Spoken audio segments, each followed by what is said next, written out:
Madam President, Excellencies, I propose to this Assembly a message of hope and optimism, grounded in action and execution.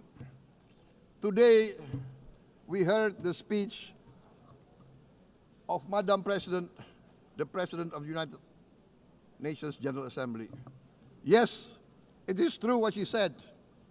Without the International Civil Aviation Organization, will we be here today? Will we sit in this great hall? Without the United Nations, we cannot be safe. No country can feel secure. We need the United Nations, and Indonesia will continue to support the United Nations, even though we still struggle, but we know the world needs a strong United Nations. The world's population is growing. Our planet is under strain. Food, energy, and water insecurity haunt many nations. We choose to answer these challenges directly at home and to help abroad wherever we can.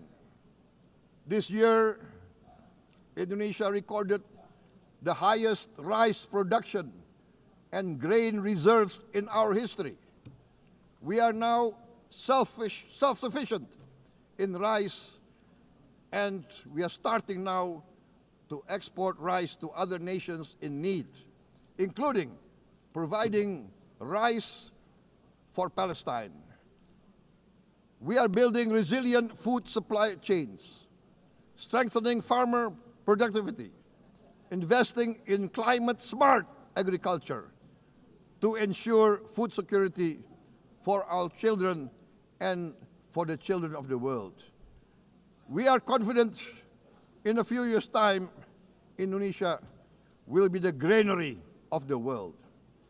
As the world's largest island state, we testify before you that we are already experiencing the direct consequences of climate change, particularly the threat of rising sea levels.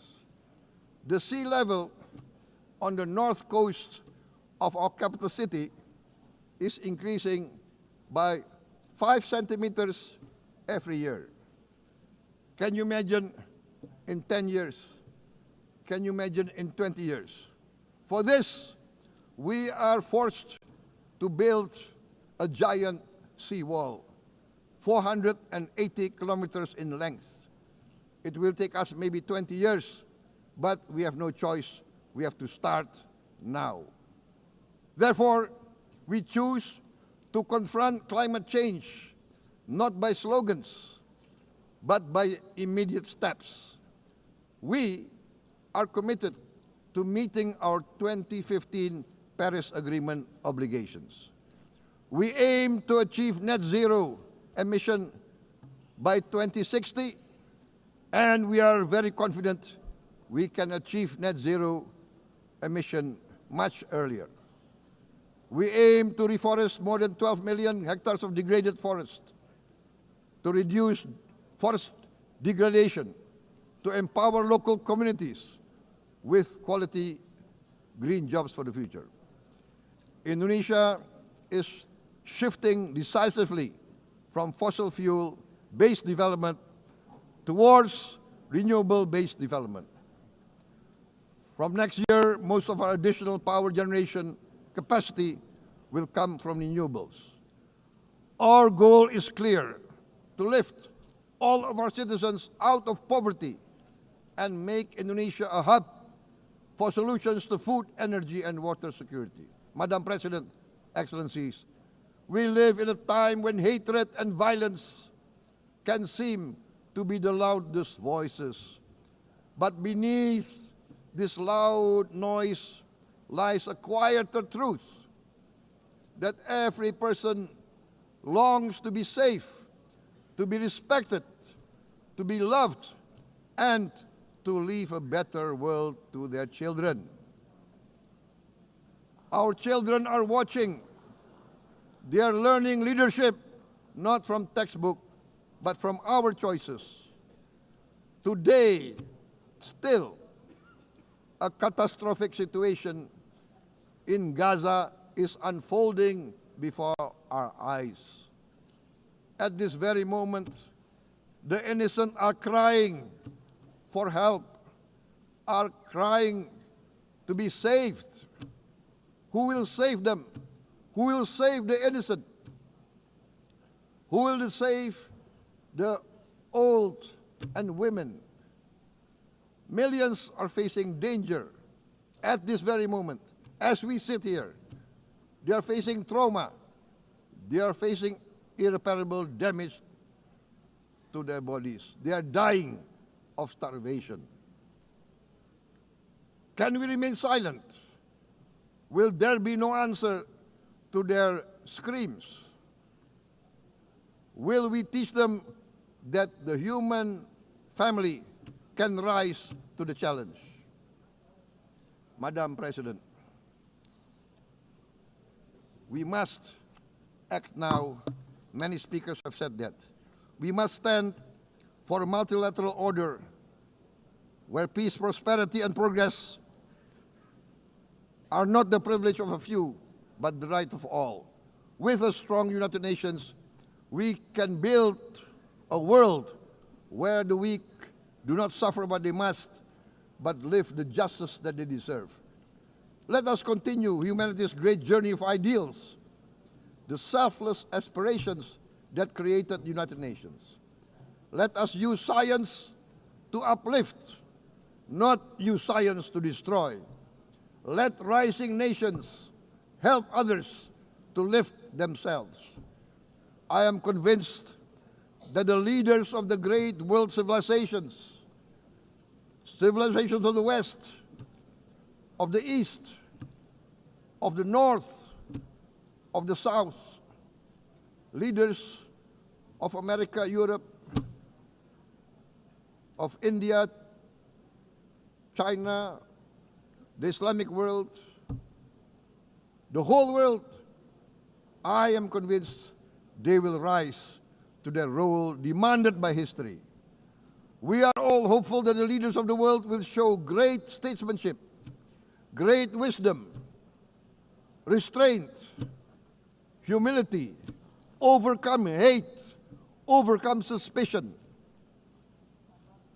Madam President, distinguished delegates, we are greatly heartened by the events of the last few days, where significant leading countries of the world have chosen to side with history, to choose the right side of history, the path of the moral high ground, the path of rectitude, the path of justice, the path of humanity, to shun hatred, to overcome suspicion, and to avoid the use of violence.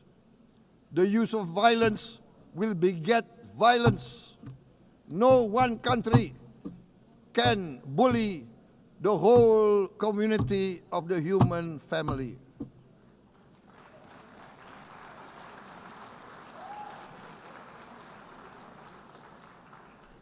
We may be weak individually, but the sense of oppression, the sense of injustice has proven in the history of mankind that this sense of injustice, this sense of oppression will unite into a strong force that will overcome this oppression, that will overcome this injustice.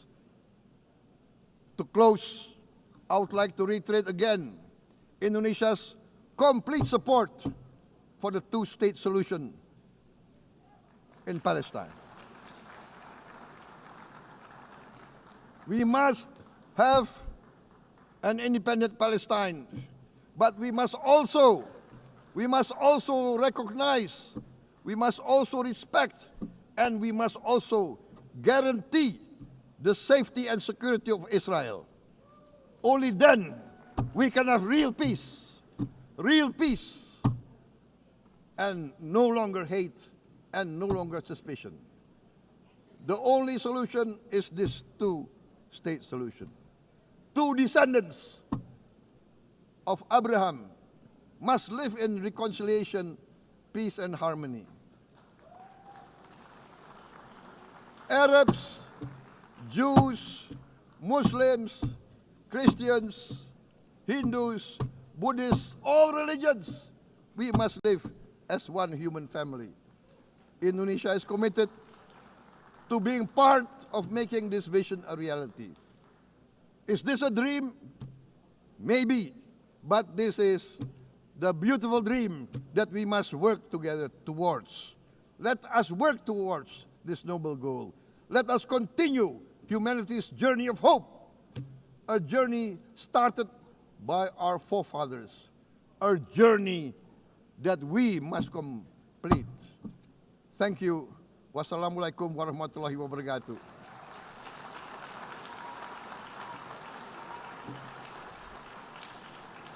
Shalom. Om Santi, Santi, Santi Om. Namo Buddhaya. Thank you very much. May God bless us all. May peace be upon us. Thank you very much. Thank you. On behalf of the Assembly, I wish to thank the President of the Republic of Indonesia.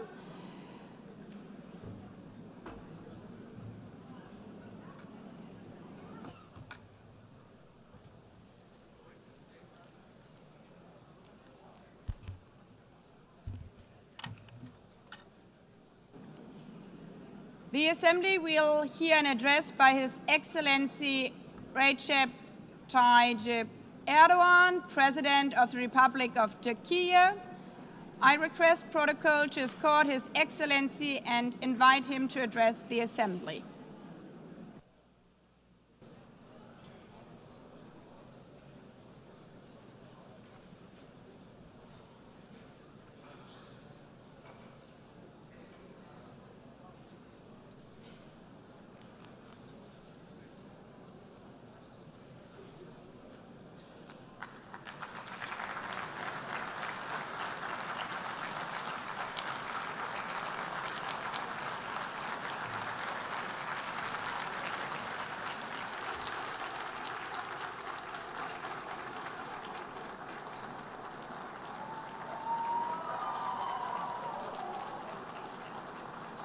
Sayın Başkan, Excellency President of UNGA, Excellencies Heads of State and Government, Distinguished Secretary General, distinguished delegation members, on behalf of myself and my nation, I greet you all with most heartfelt feelings.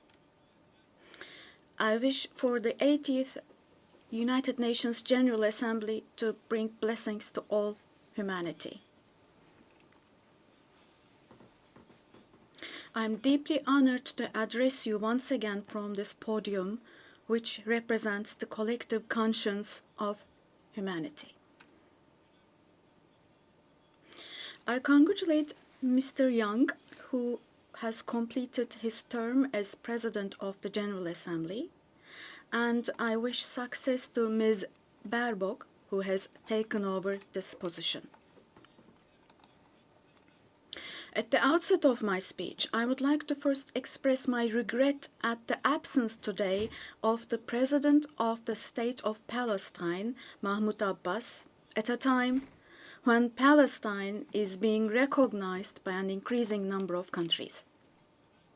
Today, we stand here on this podium. I stand here on this podium alongside my 86 million citizens, also for our Palestinian brothers and sisters whose voices are being silenced.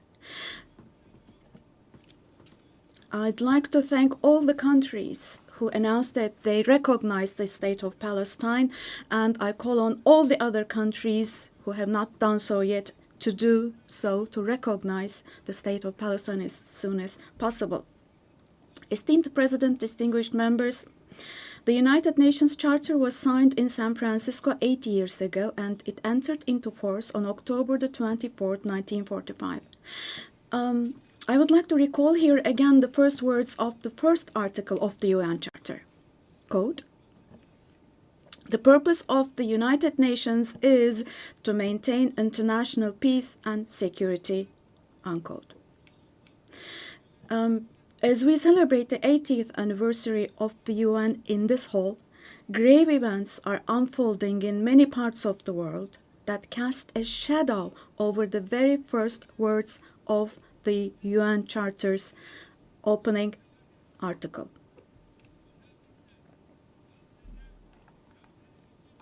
Particularly in Gaza, right before our very eyes, genocide has been going on for over 700 days now.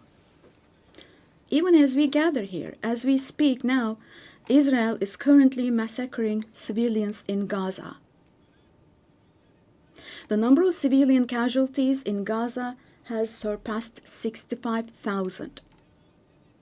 Unfortunately, the number of people who are still trapped under the rubble is not yet known, and more than 20,000 of those who died were children.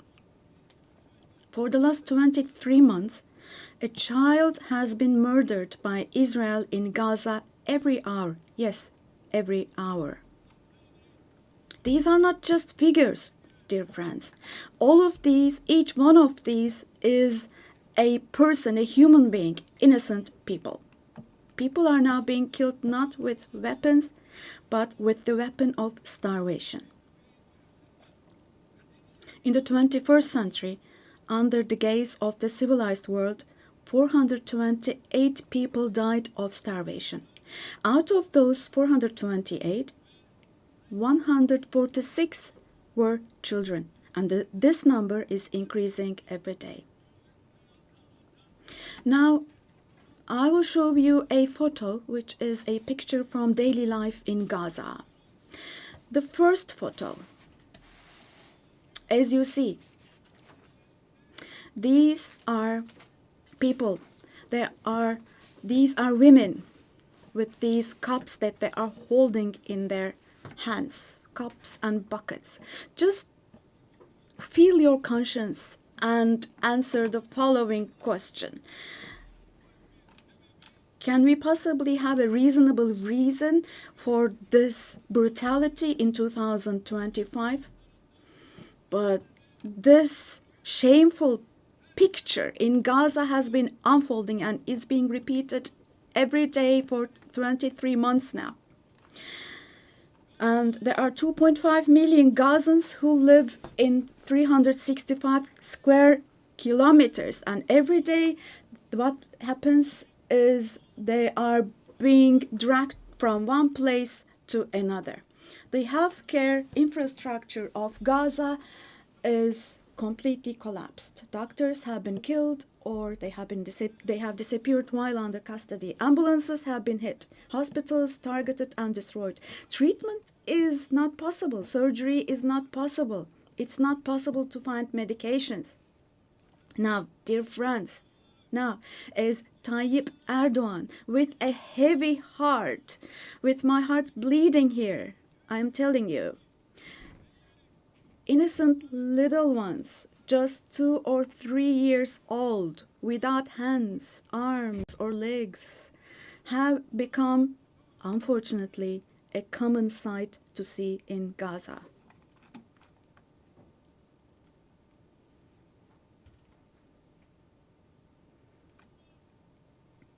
This one. What kind of a human conscience can possibly bear this? Possibly. How can one stay silent vis-a-vis this? Well, in a world where children are dying of starvation and lack of medication, can we possibly have calm and peace? We all are parents. We have children or grandchildren who we dearly cherish. Here, say in America or in Europe, anywhere in the world, when a small rose thorn hurts a child's hand, the hearts of parents break.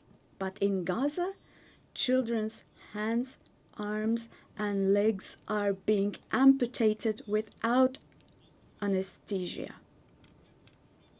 Now, I'm extremely sorry to say, but this represents the lowest point of humanity. Human history has not witnessed such bloodshed within the last century.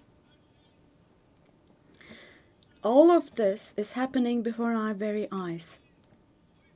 The genocide in Gaza is being broadcast live every moment through the media and social media. So far, Israel has deliberately killed 250 journalists working in national and international media in Gaza.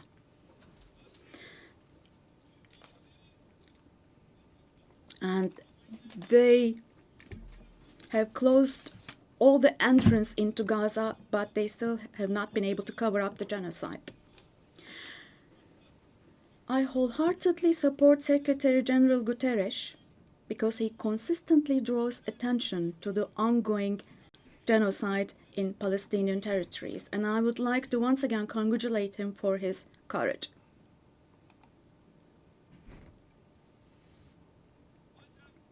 But the United Nations has not even been able to protect its own personnel in Gaza, unfortunately. In Gaza, 500 people rushing to help others have been killed. Out of those 500, 326 were UN staff members. Esteemed President, distinguished members, now, genocide, like the Holocaust, is a shameful concept which refers to the mass extermination of people. It's a barbaric concept. But today, it's not only people who are being killed in Gaza, mind you. Animals are being targeted and killed in Gaza. In Gaza, agricultural land, gardens, trees, grass, century-old olive trees are being destroyed. In Gaza, water supplies are being destroyed and polluted. Buildings, homes, libraries, hospitals, schools, mosques, churches, and historical structures in Gaza are being deliberately destroyed. The soil of Gaza is being rendered useless for humans, for animals, and for plants. So now let me show you yet another photo. And let me ask you here, look at this photo. What could this photo here possibly have to do with security concerns? This is being against life, don't you think? Let me state this openly from this podium. There is no war in Gaza. We cannot possibly talk about the presence of two sides in Gaza. Because in Gaza, on one side, there is a regular army with the most modern, most lethal weapons, and on the other hand, there are innocent civilians, innocent children. This is not fight against terrorism. This is an occupation, deportation, exile, genocide, and life destruction, mass destruction policy carried out by invoking the events of October the 7th. Today, while Gaza is being destroyed under the pretext of Hamas, concurrently, simultaneously, the West Bank, where Hamas is not in power, is also being occupied step by step, and innocent civilians are being massacred through executions. Moreover, Israel is not limiting itself to Gaza and the West Bank only. By launching attacks on Syria, on Iran, Yemen, and Lebanon, Israel is also threatening regional peace. Just recently, an Israeli attack took place against a delegation meeting in Qatar for ceasefire negotiations. The attack on Qatar has also shown that the Israeli leadership is now completely out of control. Netanyahu is not obviously interested in forging peace or releasing the hostages. Not only Israel's neighbors, but all countries in the Middle East are subject to the Israeli government's reckless threats. And we must realize the following. Due to the increasing aggression of Israel, in Europe and the West in general, the values that emerged after the Second World War have been eroded. The most fundamental human rights, such as freedom of expression, freedom of the press, freedom of assembly and protest, women's rights, children's rights, democracy, equality, and justice, have been shelved away. At this point, we all have to see the following truth, my dear friends. The Israeli government, driven by an obsession with the promised lands, is openly threatening regional peace and the shared values of humanity.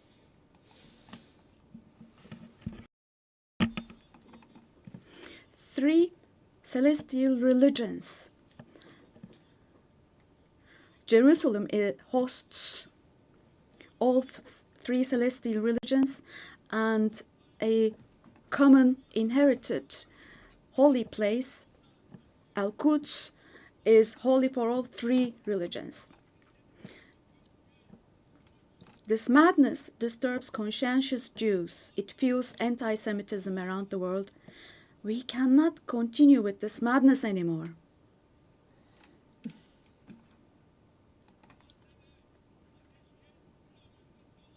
We have to have ceasefire in Gaza as soon as possible. Attacks should stop. Humanitarian aid should be able to enter with no obstacles. The genocide team should be held accountable vis-à-vis international law. And God willing, this will definitely happen. Vis-à-vis the barbarity taking place in Gaza, everyone who is keeping silent is accomplice to this barbarity. From here, I would like to call on all the heads of state and government. Today is the day. Today is the day to stand firm alongside the oppressed Palestinians and alongside humanity. While your peoples back home are reacting to the barbarity in Gaza, do show the courage to take action here. Fulfill your humanitarian duty toward Gaza, where children are raising children. On this occasion, I would like to say the following. There are peoples all around the world who are taken to the streets.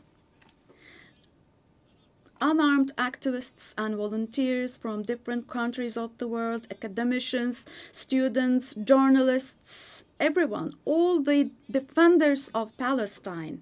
I would like to say to them, thank you so much, and clear bows and favorable winds for their actions. Esteemed delegation members, for 13 years, I have spoken to you from this platform about the oppression and conflicts in our neighbor, Syria. Just as I raise my voice today for the oppressed people of Gaza, likely for 13 years, I have also drawn attention to the cries of the Syrians, and here I became their voice and breath as well. The persecution that caused the deaths of 1 million people and that forced millions more to flee their homeland has, thankfully, become a thing of the past with the December 8th revolution. Our Syrian brothers and sisters opened the doors to a new period as of December the 8th.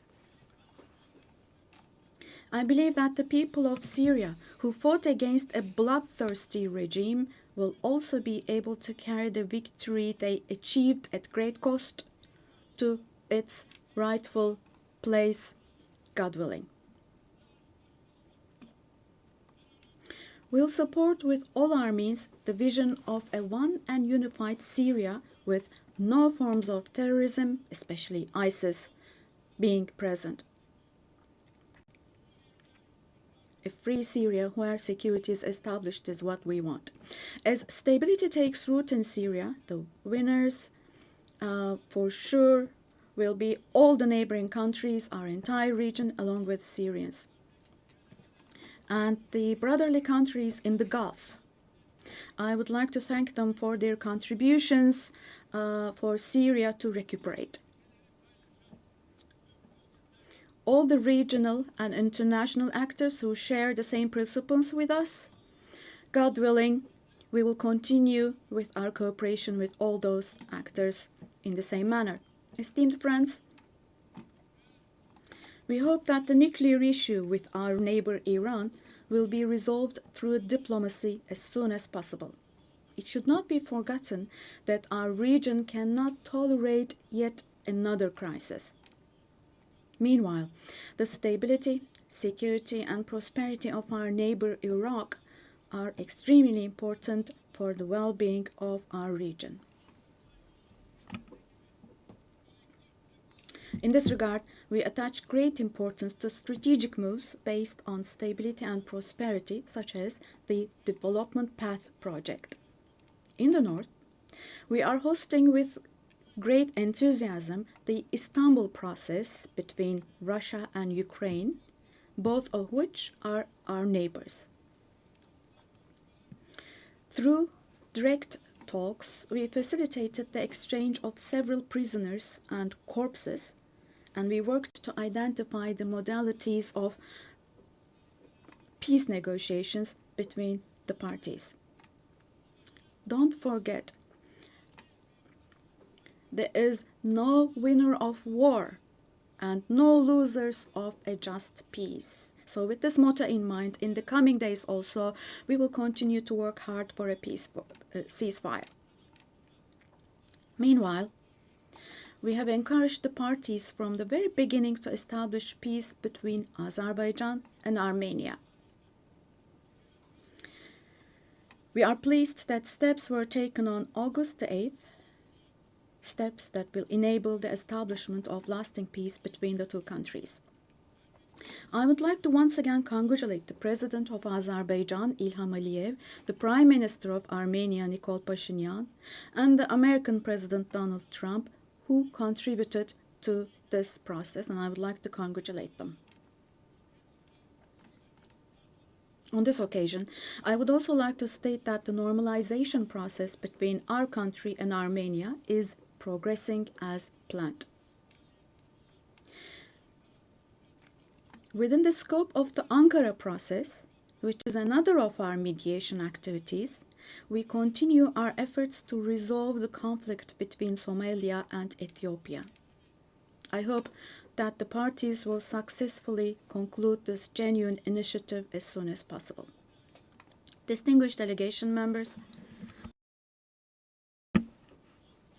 we have been implementing the Montreux Convention, which guarantees security in the Black Sea.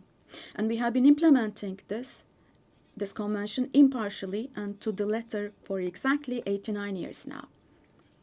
We want to see the Aegean Sea and the Eastern Mediterranean as a basin of stability and prosperity where the legitimate interests of all parties involved are respected. We are ready for constructive cooperation on all issues, particularly on energy and the environment, and we expect the same approach from our neighbors. On this occasion, I would like to particularly underline that projects which exclude Turkey and the Turkish Republic of Northern Cyprus in the Eastern Mediterranean, such projects which exclude us will not be successful.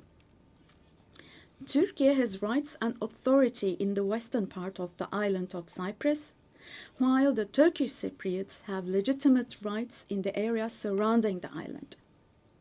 An Eastern Mediterranean Conference, which we have proposed before, would contribute to finding common ground. Resolving the Cyprus issue has been tried many times before, but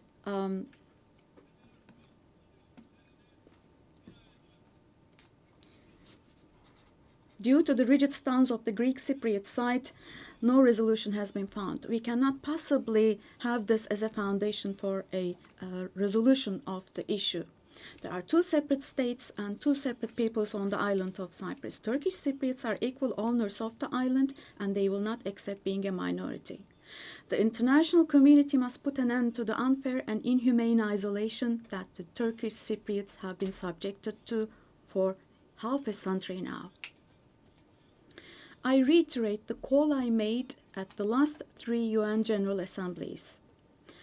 Let me repeat. I call on the international community to recognize the Turkish Republic of Northern Cyprus and to establish diplomatic, political, and economic relations with it. Esteemed President, distinguished members, in the coming period, we desire a new beginning and vision in Turkey-European Union relations. This should not be a vision that just saves the day, but rather a vision that redefines the horizon and shapes our shared future. For this, it is of course important that the European Union is as willing and determined as we are. As a net security provider, we continue to contribute to the operations and missions of the United Nations, NATO, OSCE, and the European Union. The annual NATO summit next year will be held in Turkey, in Ankara. The USA, who is our NATO ally, our relations with them are continuing on trade, investments, energy, defense industry, in addition to other many areas, and we're strengthening our relations with them. Meanwhile, we attach great importance to the peace, stability, and prosperity of our brotherly countries in Central Asia, which is our ancestral homeland. Our Organization of Turkic States is moving forward with confidence on the path to becoming a global actor, going beyond being merely a regional umbrella. We are making intensive efforts to ensure the continuation of peace and stability in the Balkans, where we have strong historical, cultural, and people ties. The Balkan Peace Platform, which we established in July, is the newest and most concrete manifestation of our efforts in this direction. And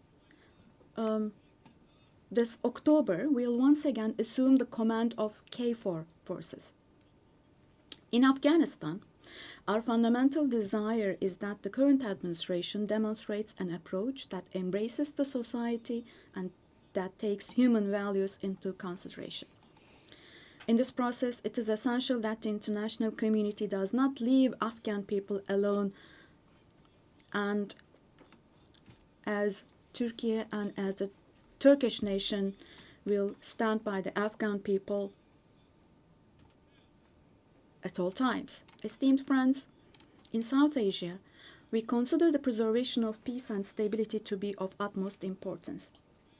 We are pleased with the ceasefire achieved following the tensions last April between Pakistan and India, the tension which had escalated into a conflict. It is important to see a cooperation between the two countries when it comes to counterterrorism. The issue of Kashmir should be resolved on the basis of resolutions of the UN for the best for our brothers and sisters in Kashmir through dialogue, we hope. In the continent of Africa, from education to health, from infrastructure to in other areas, our relations are improving annually. And while providing all possible support to Somalia, we are also continuing our humanitarian aid activities. In Sudan, the conflict that has been going on for over 2 years saddens us deeply. Stopping the bloodshed in Sudan and establishing sustainable peace is the shared responsibility of the international community, and Turkey's efforts in this direction will continue. The Great Lakes region has suffered greatly from years of ongoing instability and conflict. Our hope is that these conflicts in the east of the Democratic Republic of the Congo will give way to lasting peace and stability. We wholeheartedly support the efforts being carried out under the mediation of the US and the facilitation of Qatar.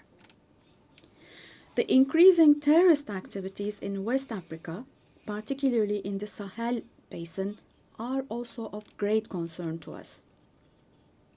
We will continue our unwavering efforts to ensure peace, tranquility, and stability for the peoples of this region with whom we share historical ties. Drawing inspiration from the historical double-headed Turkish Selçuk eagle, I would like to emphasize that our relations with Asian countries in Turkish foreign policy are of great strategic importance. We pursue a 360-degree approach in this policy. Within the framework of our Return to Asia initiative, we are deepening our engagement with regional organizations such as ASEAN, the Indian Ocean Rim Association, for example. We will continue to develop new partnerships with Asian countries, and we attach great importance to developing our relations with Latin America and the Caribbean region in a spirit of partnership and a win-win approach. We are determined to further strengthen the friendly ties we have established with all the countries in the region. Esteemed delegation members,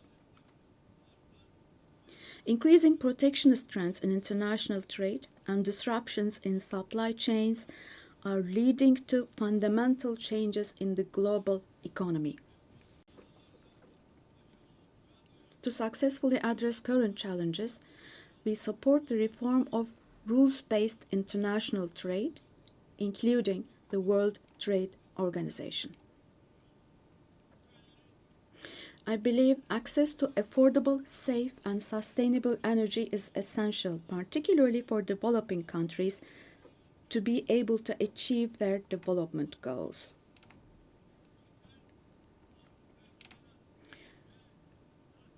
We are resolutely advancing the strategically important Trans-Caspian East-West Middle Corridor project, which extends from China to Europe. We contribute to the development of world trade with our modern transportation infrastructure and the Baku-Tbilisi-Kars line.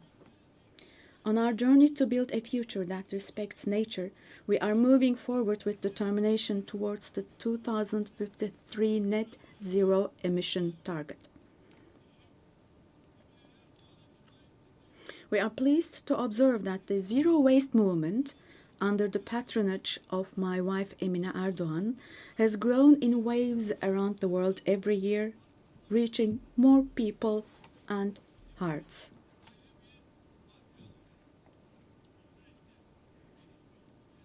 In this process, it is no longer a choice for developed countries to fulfill their responsibilities. It has now become an obligation for them. As one of the countries providing the most development aid in the world, we are striving to achieve the UN Sustainable Development Goals.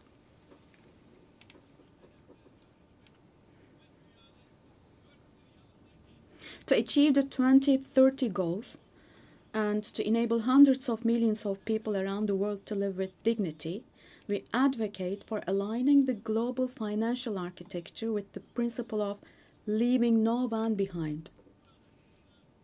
And here, let me also particularly draw your attention to the following. While we grapple with geopolitical challenges, humanity is also witnessing an extraordinary leap forward in artificial intelligence, AI. The transformative power and the benefits offered by these technologies, no society should be deprived of these benefits. AI technologies should be used for the benefit of humanity not as a new tool of domination. The UN Technology Bank for the Least Developed Countries, which we host in Turkey, plays a critical role in closing the digital and technological gap.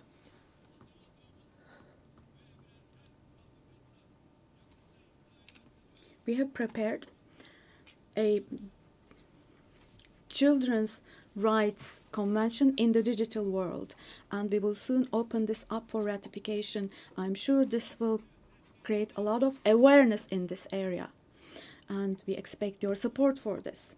On the other hand, in today's world, where racism, xenophobia, and particularly Islamophobia have reached alarming levels, combating these trends that directly threaten the culture of coexistence has now become an essential duty for humanity.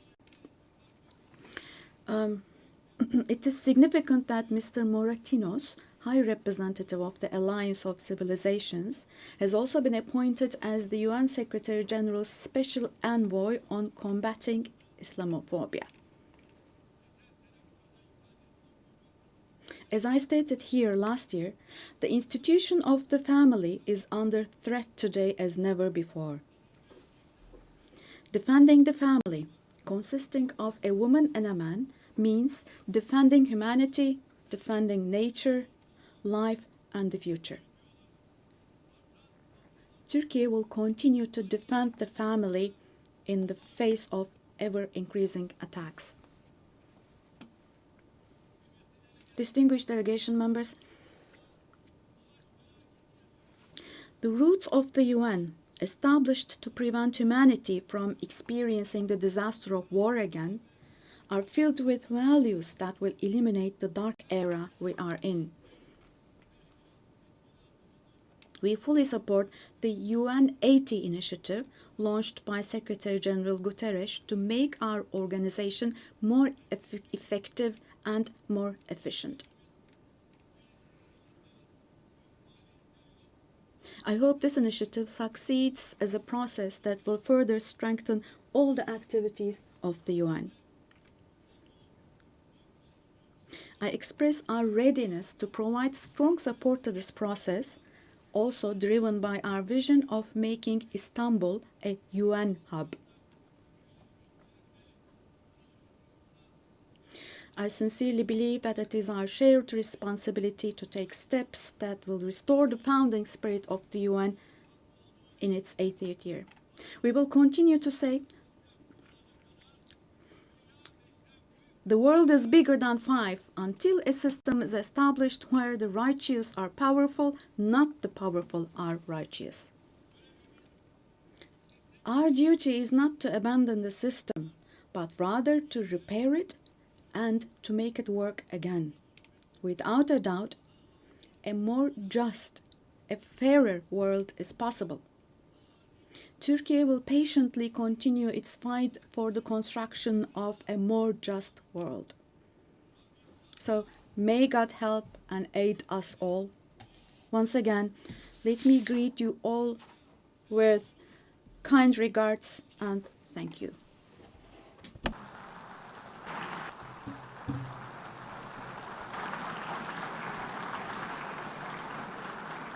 On behalf of the Assembly, I wish to thank the President of the Republic of Turkey. The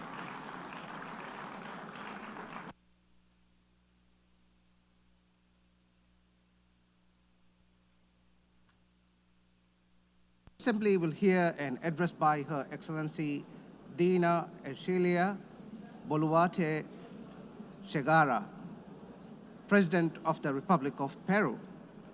I request protocol to escort Her Excellency and invite her to address the Assembly.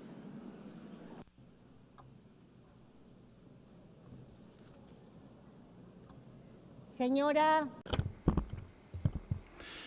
Madam President of the General Assembly, Annalena Baerbock, Secretary General of the United Nations, Antonio Guterres, ladies and gentlemen, heads of state, ladies and gentlemen, present here in this august forum. Peru is the center and cradle of great millennial civilizations, the last of which was the Inca Empire, which left us a legacy of greatness. We are also heirs of the Viceroyalty of Peru, which encompassed 2/3 of South America. We are a mestizo nation, a fundamental mix between Hispanic and Andean peoples, proud to be the heirs of the two greatest empires of Europe and America of the 16th century. The Peruvian people today are resilient, entrepreneurial, supportive, and lovers of peace, freedom, and democracy. Our great writers, Mario Vargas Llosa and José María Aguedas, shared the idea that Peru is a country of all bloods. Our identity creatively expresses that we are the unity of the diverse, united under the same red and white Peruvian flag. In our country, native peoples and peoples of the world live together in peace and unity as a great synthesis of Peru, the country in which Pope Leo XIV lived and worked in for 40 years, a naturalized Peruvian because of his deep love for our people, both for his supportive as well as his peaceful disposition and his Catholic and Christian faith. All studies indicate that we are the most entrepreneurial country in the world, which is why, after the COVID-19 pandemic, that, due to poor government administration, claimed more than 2 million lives. But we have begun to recover. And today we look back on more than 17 months of consecutive economic growth. We have overcome the recession and inflation caused by political violence and by corruption, a failed coup d'etat, and the flight of more than $20 billion. That was between 2021 and 2023. We have regained the trust of national but also of foreign investment, and we have embraced freedom. We are a solvent and a stable country. Because of the coup attempt of December 2022, which sought to establish a dictatorship by forcing all branches of the state into submission, I had to constitutionally assume the presidency of the Republic. Since that date, a narrative was established by which the coup plotter became a victim and the president, who constitutionally and legally assumed the presidency, was accused by some quarters of being a coup plotter and usurper. Lies turned into truth, and truth turned into lies. This is one of the issues of our time. The building of false narratives to attempt to defend anti-democratic political projects.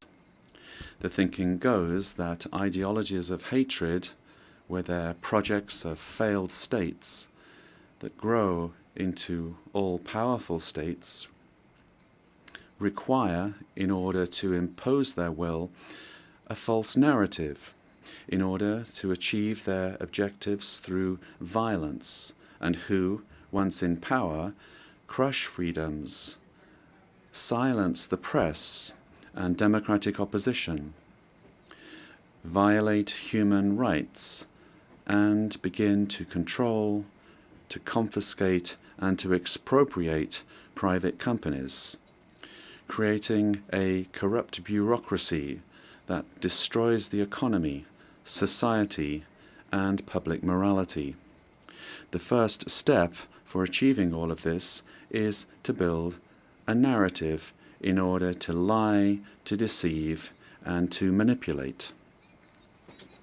The ideology of class hatred is very skillful at distorting reality and building false narratives, because it uses the totalitarian method of repeating a lie ad infinitum, as was done in the world before the Second World War, and as is happening again today, because totalitarianism renews itself, presents itself with other faces, but it remains a serious threat to countries and to the world. The cynical narrative is reinforced by interventionism in the internal affairs of countries, supporting and spreading falsehoods to destroy democracy and eliminate freedom. In Peru, we have overcome strong, organized and persistent political violence that sought the return of the coup plotters' government, and since 2024, progress has been made in restoring stability and confidence. And this is why the Peruvian economy managed to grow this year by 3.3%. And in the current year, 2025, is exceeding 3.5% growth, with forecasts that in 2026 the trend of economic growth will continue. The government guarantees 3 years of economic growth, being the leader in South America. Inflation is below 2% annually. International reserves amount to more than $88 billion, and our currency remains stable, and it's getting stronger every day. Our external debt is less than 32.2% of GDP, one of the lowest in the Americas and in the world. And our fiscal deficit this year will be 2.2% annually. Madam President of this magnificent General Assembly, on October 24th, the UN was created after World War II, when one of the greatest totalitarian political projects built on an ideology of hatred, leading to the most serious genocide in human history, the Holocaust, was defeated. And this is something that we must never, I say never, forget.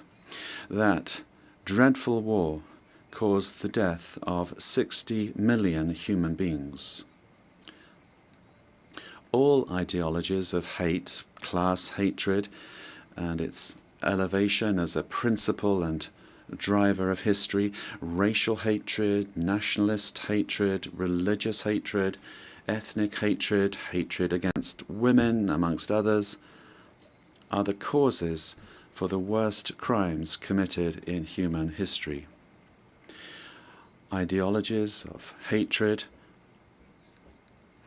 build narratives as absolute truths that instrumentalize people and nations.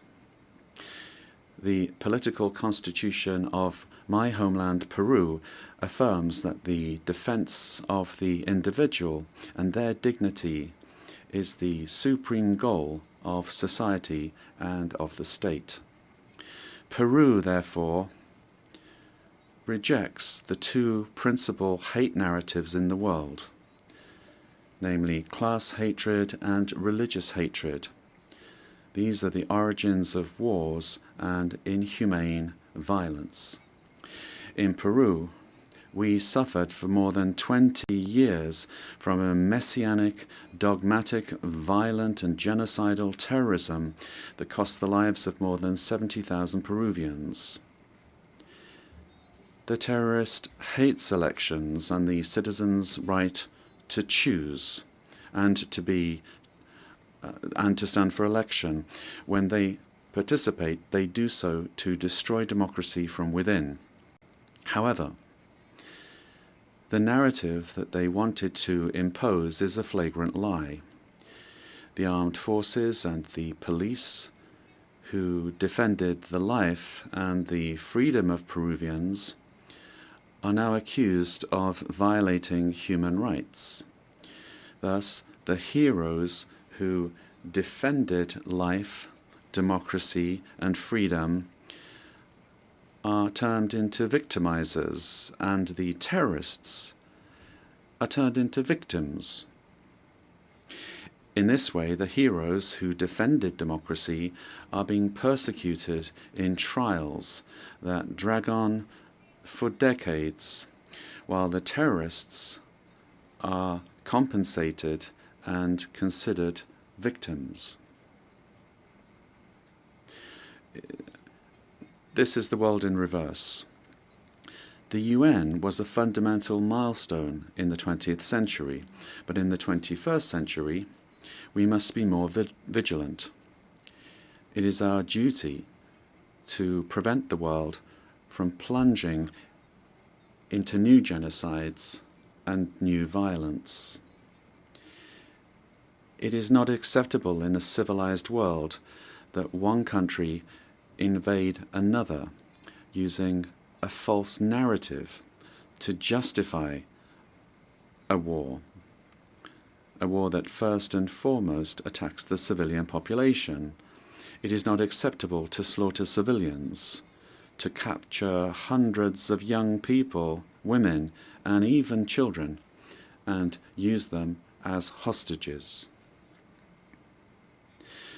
We live under the threat of international organized crime. In Peru, international crime based on extortion uses terrorist methods such as bomb attacks to submit citizens to its will. These criminal organizations that use weapons of war have created financial mechanisms to launder blood-stained money, sending large sums back to their countries of origin.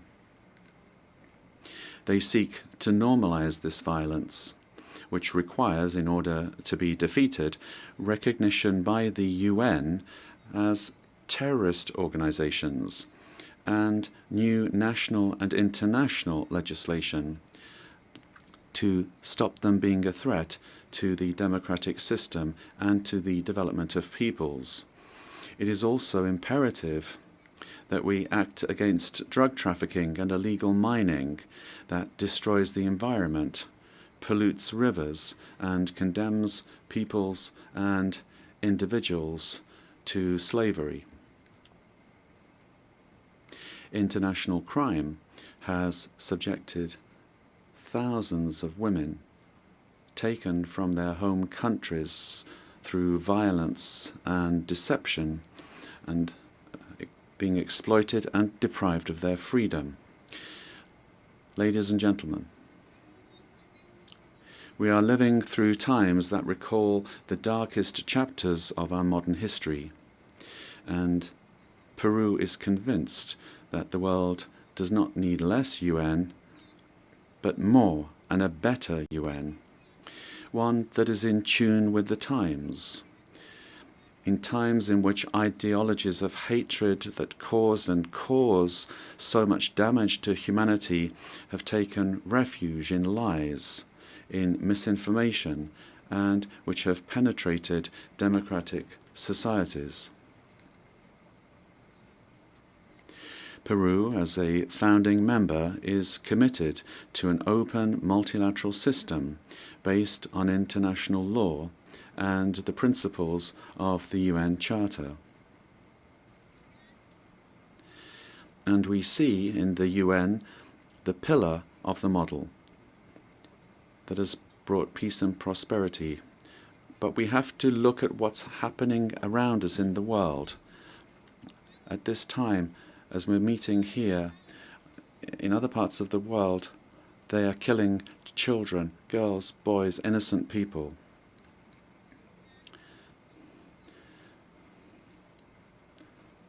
Prosperity will only come if we are united and work together. And we have to adapt to new threats. Each of our countries has the duty to make their contribution towards finding solutions to the problems that we all face together. And my country is striving to do this.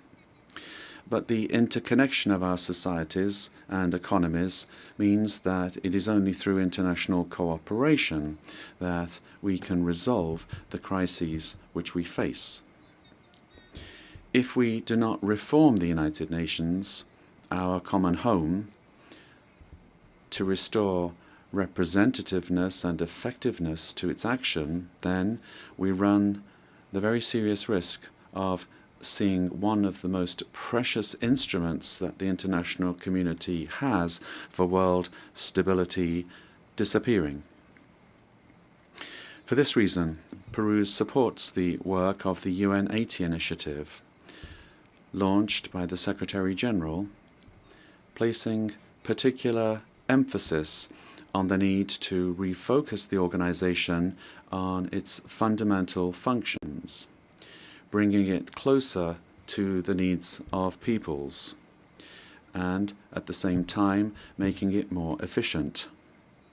UN 80 must be an opportunity to strengthen multilateralism and ensure that the organization is better prepared to achieve its essential goals. This reform can only truly become fully effective if it is complemented by a transformation in UN governance that prevents institutional stalemates when it comes to decision-making, while ensuring its suitability. Ladies and gentlemen, in Peru, our government is working to meet its commitments, both to our citizens as well as to the international community, facing the threat of organized crime resulting from the collapse of tyrannical governments that led to migration to other countries. This is true of our country. From day one, my government has fought to restore governance in the country and to defeat polarization and violence. In Peru, there is full separation of powers, the rule of law, respect for freedom, and human rights. My government is the most stable of the last 5 years, during which 5 presidents have succeeded one another. We are fighting for citizen security, facing crime that takes advantage of the rise in the price of gold, and drug trafficking. We have achieved positive, verifiable results in these areas. We are working to strengthen human capital. We are fighting child malnutrition and anemia. And we are building schools and hospitals throughout the country, which has not been done in recent years. The priority is children, women, and the Peruvian family. We are modernizing the country's infrastructure, ports, airports, roads, bridges, designing an economy that is better connected to the world, as well as a firm policy for fighting corruption. Our goal is to guarantee free and impartial elections, defeating the attempt of a violent minority that seeks their failure. Ladies and gentlemen, the United Nations organization has always been present in the modern history of my country, particularly in its most difficult moments. Similarly to what is happening elsewhere in the world, and despite our efforts, Peru today finds its democratic institutions and the rule of law under attack by the polarization of politics, the cause and consequence of the return of extremist violence. We suffer from the scourge of transnational organized terrorist crime, which causes deaths, attacks, insecurity, and drug trafficking that destroys the social fabric.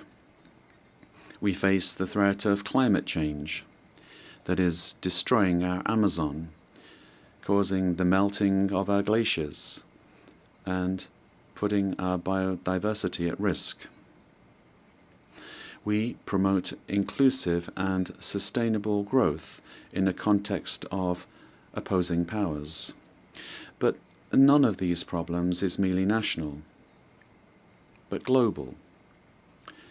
This is why we need the United Nations to once again be a forum for dialogue and cooperation. I wish to recall the legacy of Ambassador Javier Pérez de Cuellar, who managed to do relevant work in the organization despite the Cold War. With that example in mind, and in view of our region's adherence to the purposes of the Charter, and in order to ensure better representation, we believe it is time for the next Secretary General to come from Latin America. Ladies and gentlemen, Peru is committed to ensuring that this General Assembly this year is not a mere commemoration, but the reaffirmation of our commitment to collective action that will revitalize the United Nations as a tool that supports peace and global unity, as well as development. We must stand firm in the truth in the face of narratives that try to conceal it, pervert it, or openly lie in order to hide agendas that do not correspond to our time, much less to the destiny of humanity. For this reason, it is essential that we strengthen truth against narratives that are based on hatred, the lie repeated that seeks to impose itself and only leads to destruction. But despite all of these obstacles, truth will find a way, and truth will set us free. Peace and unity for Peru and for the world, for all those on the planet. Ama Yuyacuspa, buscando el desarrollo de Let us seek the development of our peoples, presidents of the world. Together, let us work together without hating one another. Let us work for the development of our peoples. Yes to life, no to violence, and no to war. Thank you very much.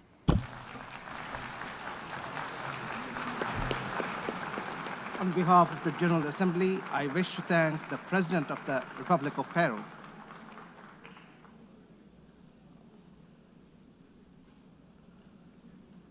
The Assembly will hear an address by His Majesty King Abdullah II Ibn al-Hussein, King of the Hashemite Kingdom of Jordan.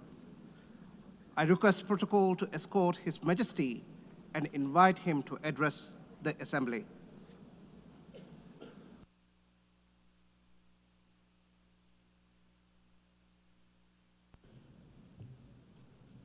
Bismillah ar-Rahman ar-Rahim. Mr. In the name of God, the compassionate, the merciful. General Assembly, and another occasion when I stand before you to address the same issue, the conflict in the Middle East. And not for the first time, developments on the ground have made me question the worth and utility of words in capturing the magnitude of the crisis. Yet not speaking about it would signal acceptance of the situation and abandonment of our humanity. And that I will not do. Our UN General Assembly was born 80 years ago, pledging to learn from, not repeat, history. The world vowed never again. However, for almost as long, Palestinians have been living through a cruel cycle of yet again, bombed indiscriminately, yet again, killed, injured, and maimed, yet again, displaced and dispossessed, yet again, denied rights, dignity, their basic humanity, yet again. So I must ask, how long? How long will it be before we find a resolution to this conflict, one that safeguards the rights of all sides and allows a level of normalcy in the lives of the families at its core? How long will it be before I stand before you and speak not of suffering and devastation in my region, but of prospect, prosperity, and potential? Sadly, this is not the only conflict in our world. And some may say that other wars are also devastating. But the Palestinian-Israeli conflict remains unique. It is the longest standing conflict in the world. An illegal occupation of a helpless population by a self-declared democratic nation, and a flagrant violation of repeated UN resolutions, international law, and human rights conventions.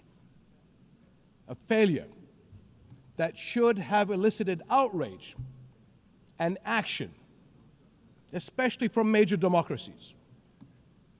Instead, it has been met with decades of inertia.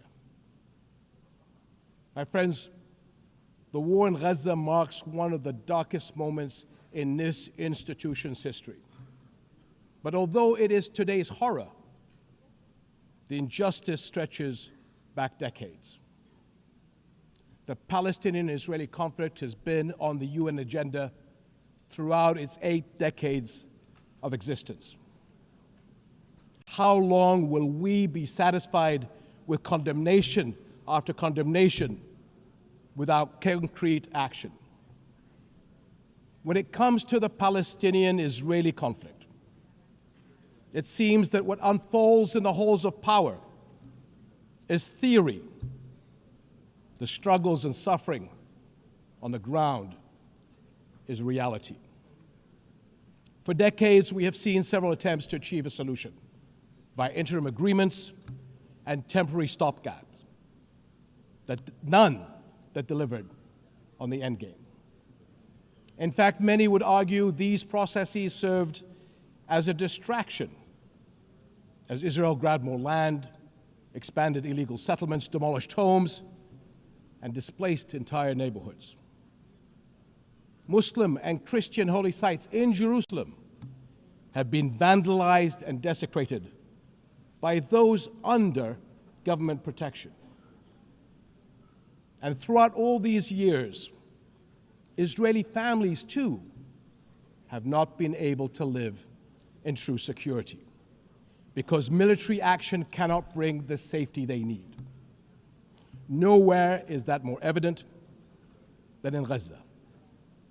More than 60,000 Palestinians killed, 50,000 children injured or killed, miles of burnt out rubble, neighborhoods, hospitals, schools, farms, even mosques and churches in ruins, widespread starvation. And what we are seeing is only a glimpse, because never in our modern history has the lenses of international media been obstructed like this from capturing the reality on the ground. Almost 2 years in, and the cruelty of this military campaign continues unabated.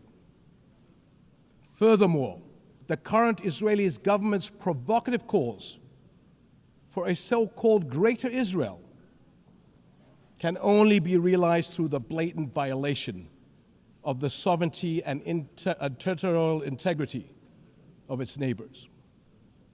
And there is nothing great about that. I can't help but wonder if a similar outrageous call were made by an Arab leader, would it be met with the same global apathy? The international community must stop entertaining the illusion that this government is a willing partner for peace. Far from it. Its actions on the ground are dismantling the very foundations on which peace could stand, and intentionally burying the very idea of a Palestinian state. It has shown how little it respects the sovereignty of other countries, as we have seen in flagrant violations in Lebanon, Iran, Syria, Tunisia, and most recently, Qatar. And its hostile rhetoric calling for the targeting of Al-Aqsa Mosque will incite a religious war that would reach far beyond the region and lead to an all-out clash that no nation would be able to escape. How long before we hold all nations to the same standards? How long before we recognize the Palestinians as people who aspire to the same things you and I do, and we act on that recognition? How long before we recognize that statehood is not something Palestinians need to earn? It is not a reward. It is an indisputable right.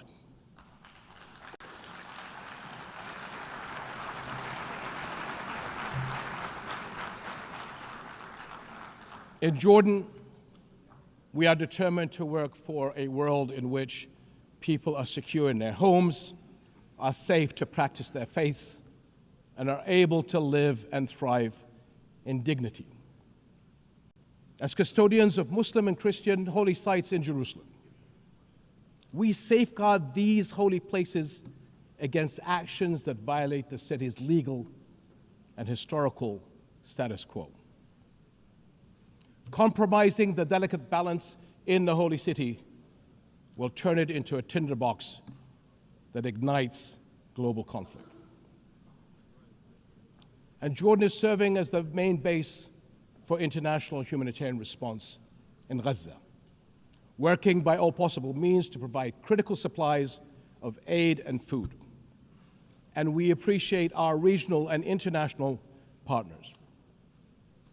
I'm also immensely proud of the many Jordanians, including men and women of Jordan Armed Forces, who are at the heart of this effort. Ground convoys, aircraft crews, doctors, nurses, and mobile medical staff who work even under fire to provide relief. These and countless others carry forward Jordan's deep heritage of compassion and generosity to a people in grave need. My friends, amid such darkness, there is a glimmer on the horizon. We are seeing more nations stepping up on behalf of a permanent ceasefire in Gaza, one that ensures the release of all hostages, unhindered humanitarian aid, and support for the Palestinian people as they rebuild. We all know that force is no foundation for security. It is a prelude for greater violence. Repeated wars are teaching generations of Israelis and Palestinians that their only recourse is the gun. Security will only come when Palestine and Israel begin to coexist. Seems I have the same problem as President Trump. Begin to coexist side by side. This is the two-state solution, in line with international law and UN resolutions. An independent and viable Palestinian state with East Jerusalem as its capital, alongside a secure Israel living in peace with its neighbors. For almost a quarter of a century, this has been the promise of the Arab Peace Initiative, in which Arab and Muslim partners around the globe extended their hand. My friends, for the past 2 years, we have finally seen the world's conscience stirring in the courage of ordinary people from every walk of life and every corner of the globe, raising their voices as one and declaring, "It has been too long."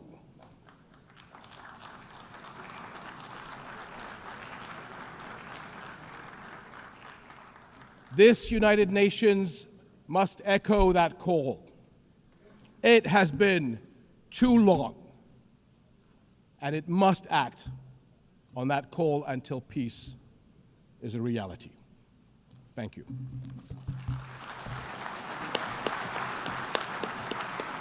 On behalf of the Assembly, I wish to thank the King of the Hashemite Kingdom of Jordan. The Assembly will hear an address by His Excellency Lee Jae-myung, President of the Republic of Korea. I request protocol to escort His Excellency and invite him to address the Assembly.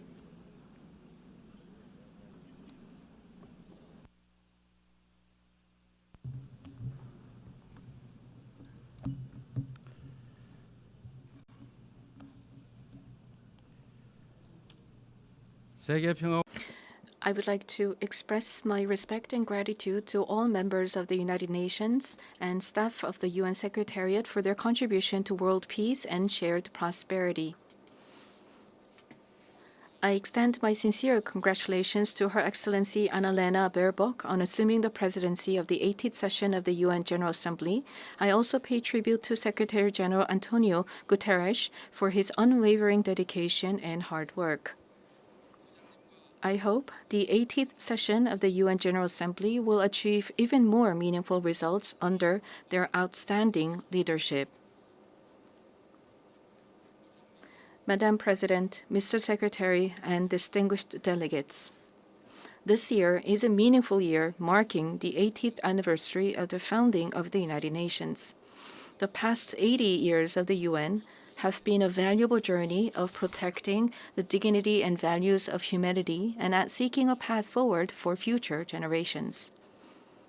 If someone asks what the UN has achieved, I would confidently reply, look at the 80-year history of the Republic of Korea. It is no exaggeration to say that the Republic of Korea's history, dotted with challenges and responses, is the history of the United Nations, which has constantly confronted enormous challenges facing humanity. Liberated from colonial rule the very year that the United Nations was founded, the Republic of Korea emerged from the scars of division and ashes of war through UN assistance, maintaining national identity while achieving industrialization and blooming into a democracy. Therefore, the Republic of Korea in itself is a country that has proven the value of the UN's existence. Whenever the Republic of Korea revived the hopes of lives as precious as the weight of the universe amidst horrific wars and disasters, the UN flag fluttered at the center of that intense solidarity. The United Nations has strived to provide equal rights and opportunities to everyone without discrimination, and has provided education and vaccines to make children's lives blossom. The small country in the East, which rose with the support of the UN and the international community, has become a proud UN member that is drawing the world's attention. It is raising its role and responsibility as a member of the international community more rapidly than any other country. There were times when democracy and peace were in crisis, but each time the Republic of Korea rose with indomitable strength. Even a safe coup could not break the people of the Republic of Korea's strong will, desiring democracy and peace.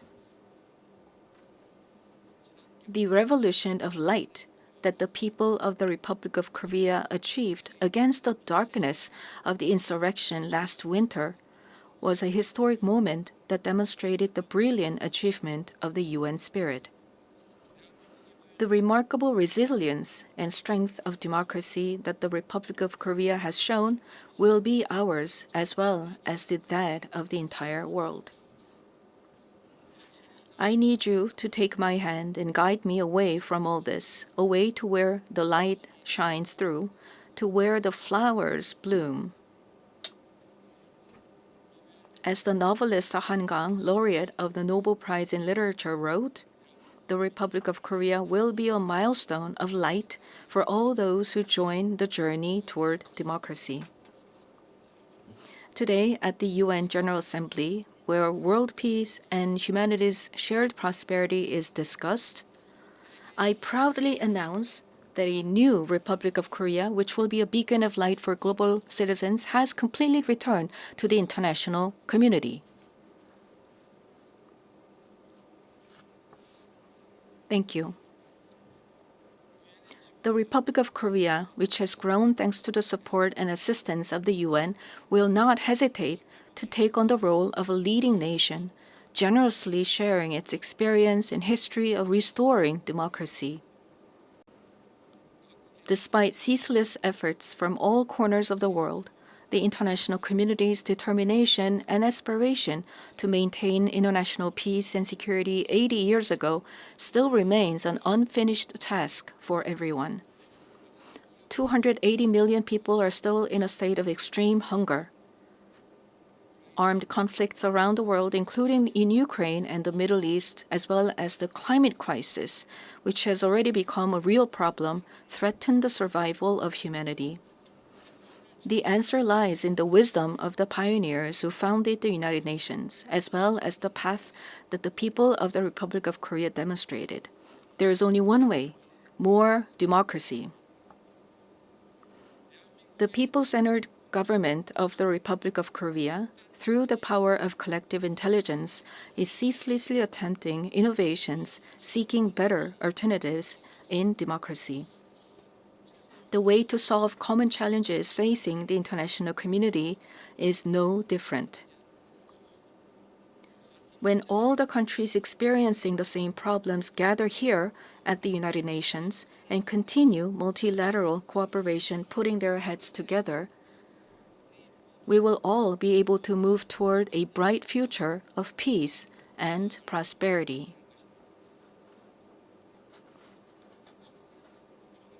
I look forward to the UN 80 initiative presented by the Secretary General taking root as a vision that achieves UN's evolution and advancement in line with the demands of our time. I also hope the UN Security Council can increase the number of seats of non-permanent members reflecting changes in the international environment and enhance its effectiveness and representation. As a member of the UN Security Council for the term 2024 to 2025, the Republic of Korea is making efforts so that the UN Security Council can respond proactively to threats to the international peace and security. Madam President, Mr. Secretary General, and distinguished delegates, the Republic of Korea, having restored democracy, dreams of a better future. The Republic of Korea will fulfill its responsibility as a responsible global power that steadfastly upholds the values of freedom, human rights, inclusiveness, and solidarity championed by the United Nations. We will further develop our institutions and cultures so that everyone residing in the Republic of Korea, both nationals and foreigners, can be respected as an equal member of society in all fields of life. The Republic of Korea will strengthen and lead cooperation with the international community while realizing the value of respect for human rights. In a time of crisis where immediate survival is urgent, words like solidarity, coexistence, and cooperation may feel somewhat distant. However, humanity has always dreamed of hopes as high as its deep despair, and has achieved the progress we see today through a passion for a better tomorrow. The more difficult the times are, the more we must return to the basic spirit of the UN, which is trust in universal values of humankind. Just as the determination to not pass down the devastation of wars led to the founding of the UN and has prevented conflicts and preserved peace, we today must cooperate more, trust more, and join hands more firmly in order to build a better future, a better world for future generations. Democratic Korea will lead the way in multilateral cooperation toward a sustainable future. Peace is a value that is more important than anything else. In the Republic of Korea, as well as elsewhere in the world, peace is the basic foundation for democracy and economic development. The disputes and conflicts we are currently facing vividly show how easily the ideals of human dignity and sustainable development can crumble without peace. Today, the Republic of Korea is fulfilling its responsibility as a key contributor to the United Nations peacekeeping and peacebuilding activities. Our brave soldiers, who have steadfastly defended the Republic of Korea, a divided nation, are helping to pave the way towards sustainable peace led by the UN. Threats to peace are not only physical elements. In an era where artificial intelligence technology is critical to security capabilities and cyber attacks threaten national security, we must confront not only visible enemies, but also invisible enemies. If we passively let ourselves be dragged along by the changes of the AI era, we will meet a dystopia of deepening polarization and inequality, unable to shake off the dark shadows of human rights abuses caused by the misuse of technology. However, if we proactively respond to these changes, we can use the high productivity as a driving force to build a foundation for innovation and prosperity, and create a useful base for strengthening direct democracy. I hope the open debate that I will preside over as UN Security Council President tomorrow will significantly contribute to the international community's efforts to promote the responsible use of AI. Furthermore, we intend to share our vision for the future of AI through the APEC AI initiative at the APEC Economic Leaders Meeting, which will be held in Gyeongju, Korea next month. We will strive to ensure that the vision of AI for all, where advances in cutting-edge technology contribute to the universal values of humanity, becomes a new normal for the international community. AI-driven technological innovations will be an important new tool for solving global challenges like the climate crisis. Over the past 80 years, the United Nations has paved the way for sustainable development and spearheaded efforts to address climate crisis threatening the survival of humanity. Nations around the world must respond to these efforts. The Republic of Korea is pursuing a great energy transition, leveraging science and technology and digital innovation to increase energy efficiency and expand the share of renewable energy. We will submit a responsible, nationally determined contribution within this year, joining the united will of the international community. At the 4th UN Ocean Conference that will be co-hosted by the Republic of Korea and Chile in 2028, we will also work to build substantive solidarity for the sustainable development of oceans. Such efforts by the Republic of Korea to actively address global challenges are based on a firm commitment to fulfilling humanity's shared promise of sustainable development. Since the United Nations established the Sustainable Development Goals 10 years ago, the international community has made much progress in eradicating poverty and reducing inequality. However, the demand for development financing is continuously increasing, and the most vulnerable are still suffering. Let us squarely face this grave reality and create new momentum for change. We must move toward structurally reforming global development governance while enhancing the quality of financial resources. I trust that we will pull together in order to bring about more cases like the Republic of Korea growing and developing from an aid recipient country to an aid donor country. This year marks the 80th anniversary of the founding of the United Nations, as well as the 80th anniversary of the division of the Korean Peninsula. New challenges, as well as unresolved tasks, await us. Democratic Korea will begin a new journey toward peaceful coexistence and shared growth on the Korean Peninsula. The first step will be to restore broken inter-Korean trust and shift to a stance of mutual respect. The government of the Republic of Korea clearly reaffirms that it respects the North's current system, that it will not pursue any form of unification by absorption, and that it has no intention of engaging in hostile acts.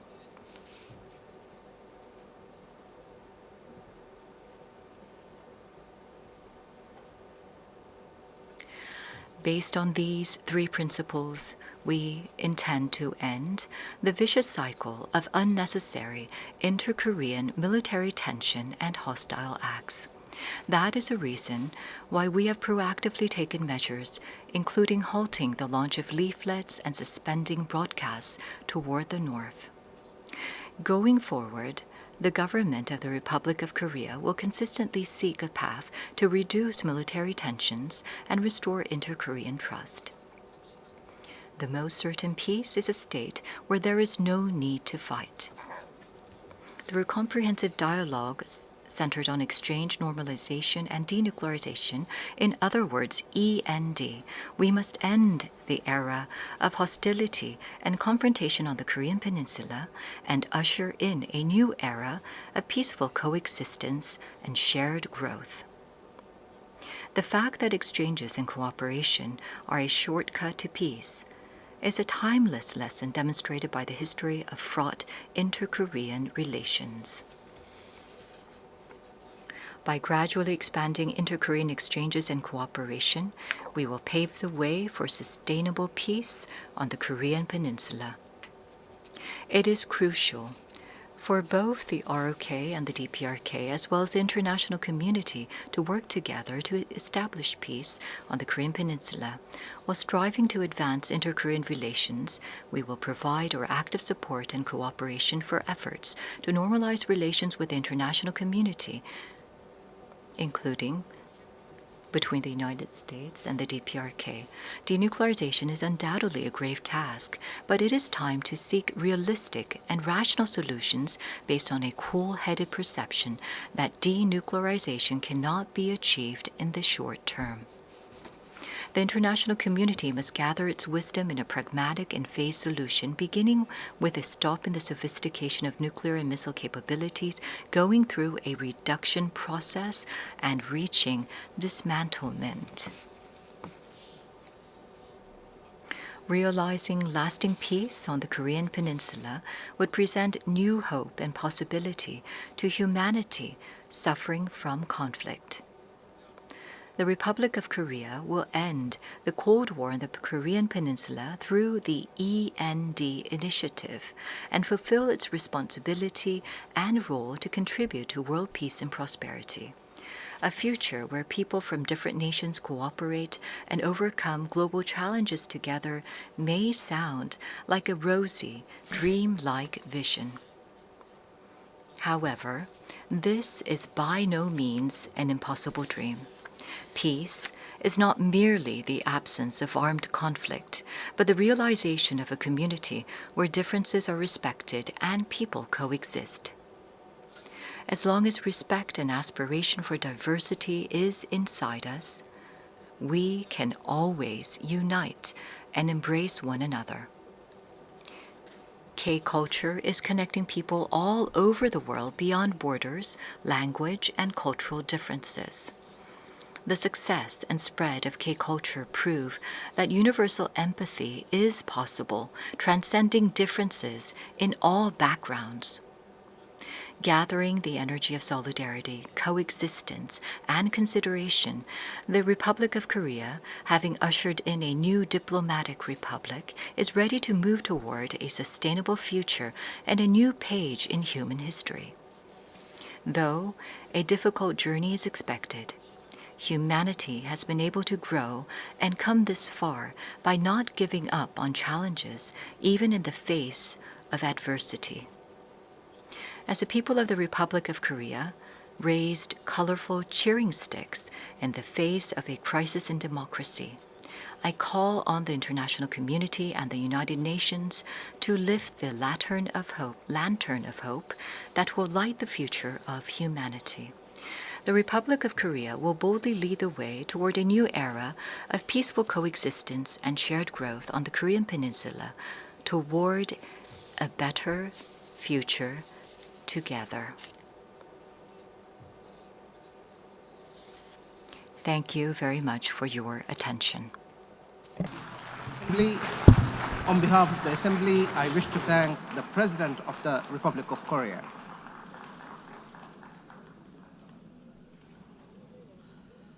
The Assembly will hear an address by His Highness Sheikh Tamim bin Hamad Al Thani, Amir of the State of Qatar. I request protocol to escort His Highness and invite him to address the Assembly.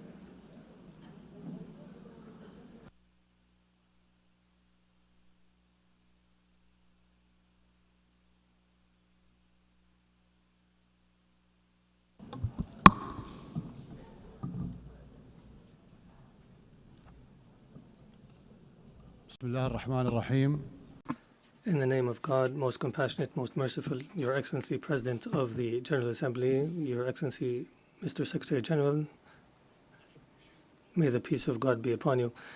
The United Nations has been established 8 decades ago on the basis of principles that humanity has reached after 2 world wars.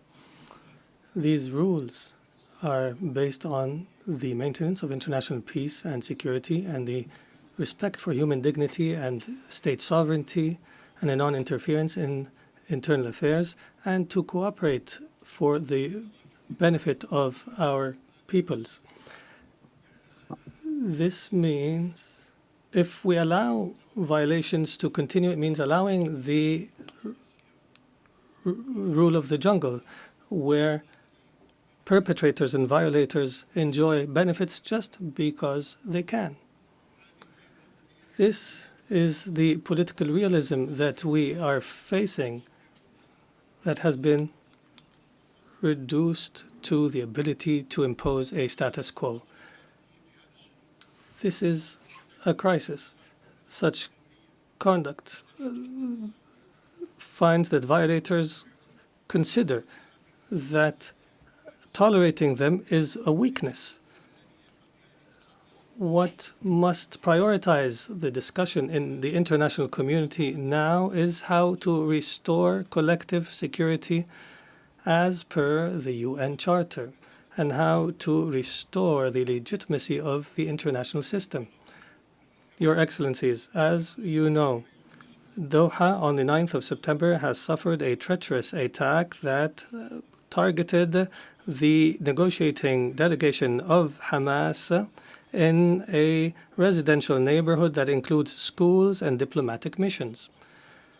As a result of this attack, 6 martyrs have fallen, including a Qatari national who serves in the internal security forces, and 18 people have been injured. This aggression was a violation against our sovereignty and a blatant violation that is unjustified of international law. But the whole world was shocked because of the circumstances of this heinous act, which we have classified as state terrorism. Unlike the claim of the Prime Minister of Israel, this attack is not a legitimate right to follow perpetrators of terrorism. It is an act of a diplomacy that is dedicated to political assassinations, and it undermines any diplomatic efforts aimed at ending the genocide against the people in Gaza. It is also an attempt to kill politicians who are members of a delegation that engages in negotiations with Israel while they were studying an American proposal. As you know, Qatar hosts, as a mediator during the negotiations, hosts delegations of Hamas and Israel. Qatari mediation has, in fact, achieved, in cooperation with Egypt and the USA, the release of hostages. And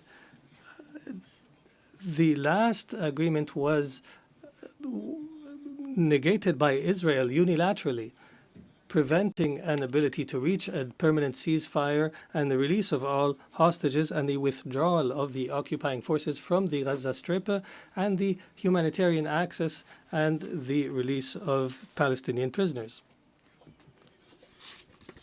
They visit our country and plot to attack it. They negotiate with delegations and plot to assassinate the members of the negotiation teams. It is difficult to cooperate with such a mentality that does not respect the most minimum standards of cooperation. It is impossible. Is this not the definition of a rote government? The delegation, they consider negotiations a continuation of war in other means and a way to delude the Israeli public opinion. If the release of Israeli hostages is the end of war, the government of Israel is abandoning the notion of releasing the hostages. Their goal is to destroy Gaza so that it is unlivable and where no one can study or receive treatment. In other words, end the viability of the Gaza Strip to displace its population. Therefore, the Israeli leader wants to continue war. He believes in what is called Greater Israel. He believes that war is an opportunity to expand settlements and to change the status quo in the holy sites, in Al-Quds al-Sharif. He also plots for attacks in the West Bank. and expansion. This imposition is the goal of this war. This treacherous attack against the sovereignty of a Gulf state thousands of miles away has confirmed that the Israeli Prime Minister, who takes pride in changing the face of the Middle East, reveals an manifestation of Israel's ability to intervene wherever, however it desires. Arab countries and Muslim countries have warned, and that have held an emergency summit in Doha, have warned against the consequences of this delusion.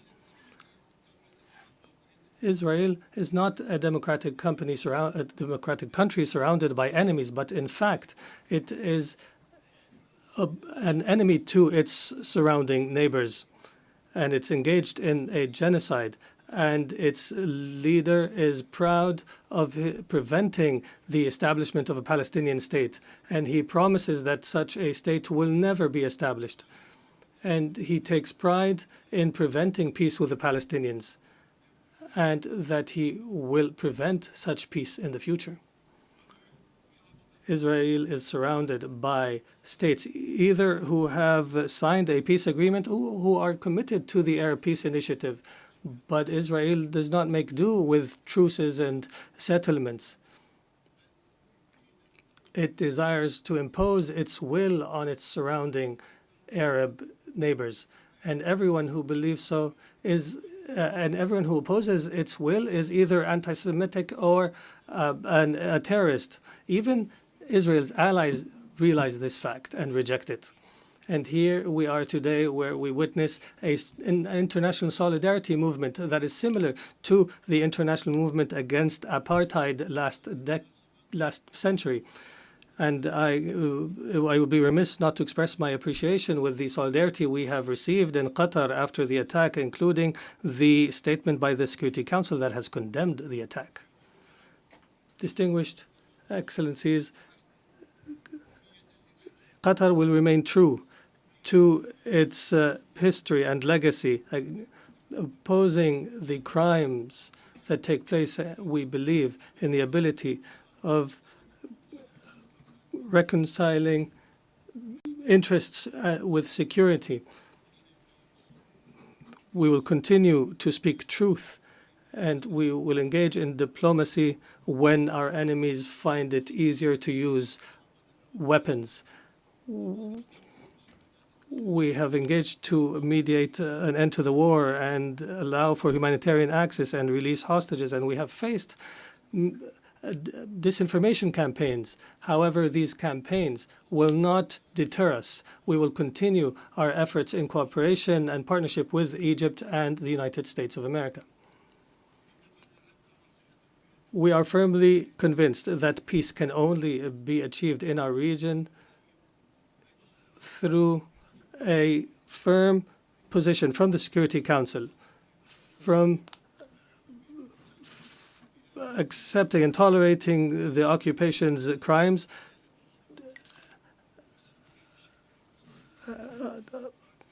until allowing to the Palestinian people to enjoy their right to self-determination and establish their state with East Jerusalem as its capital on the borders of 1967 as per UN resolutions and the two-state solution that has been the consensus of the international community.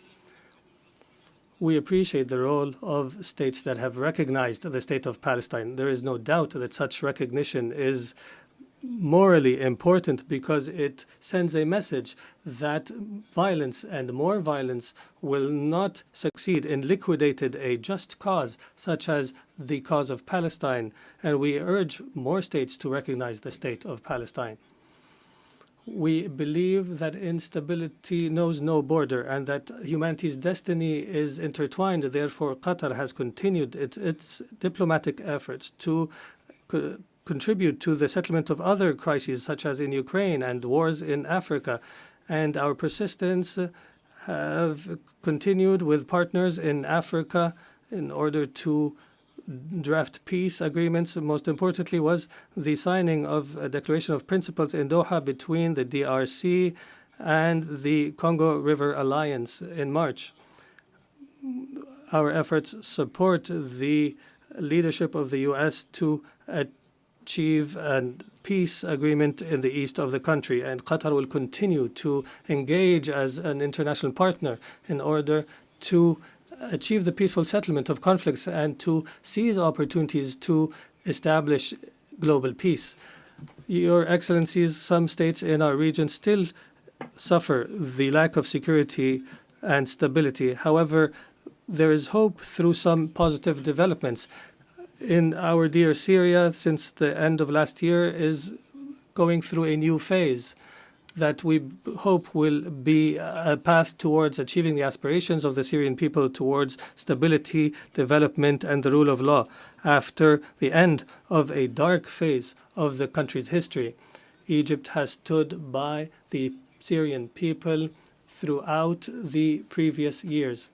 I recalled and urged to support Syria from this podium, even when it seemed to fall off the international agenda. The international community is called upon to assist Syria now in order to succeed through the transition phase after decades of suffering.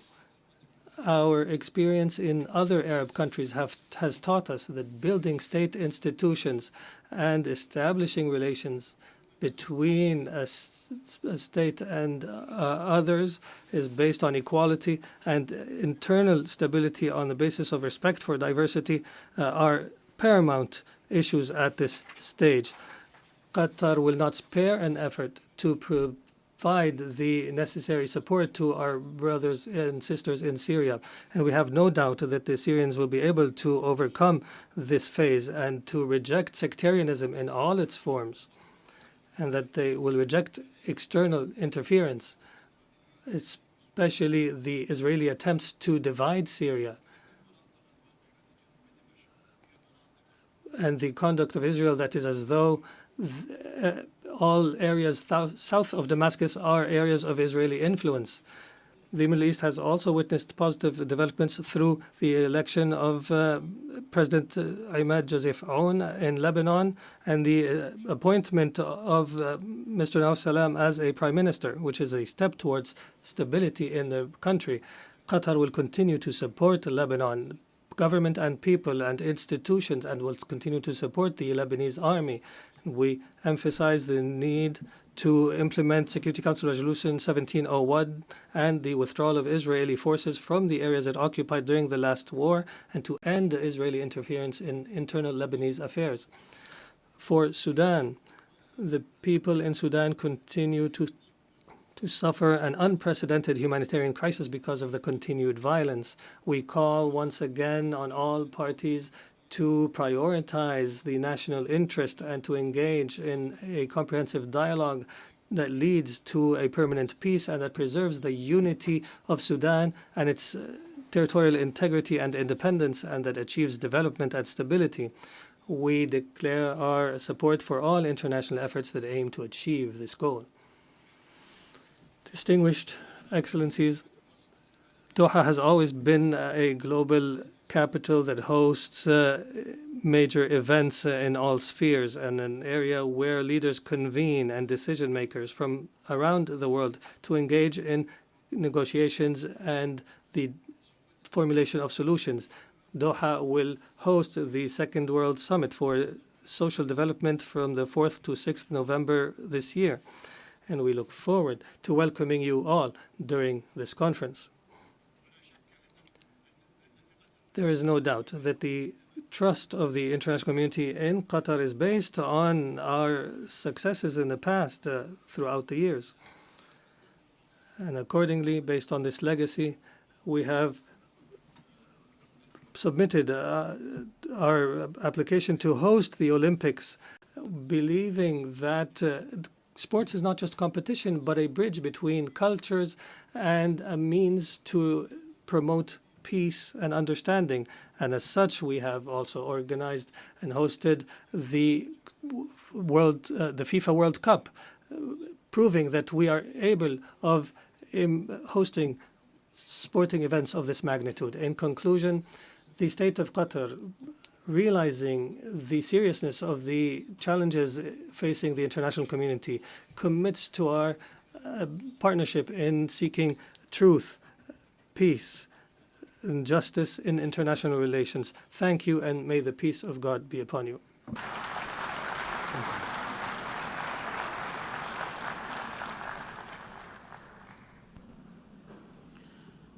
On behalf of the Assembly, I wish to thank the Emir of the State of Qatar.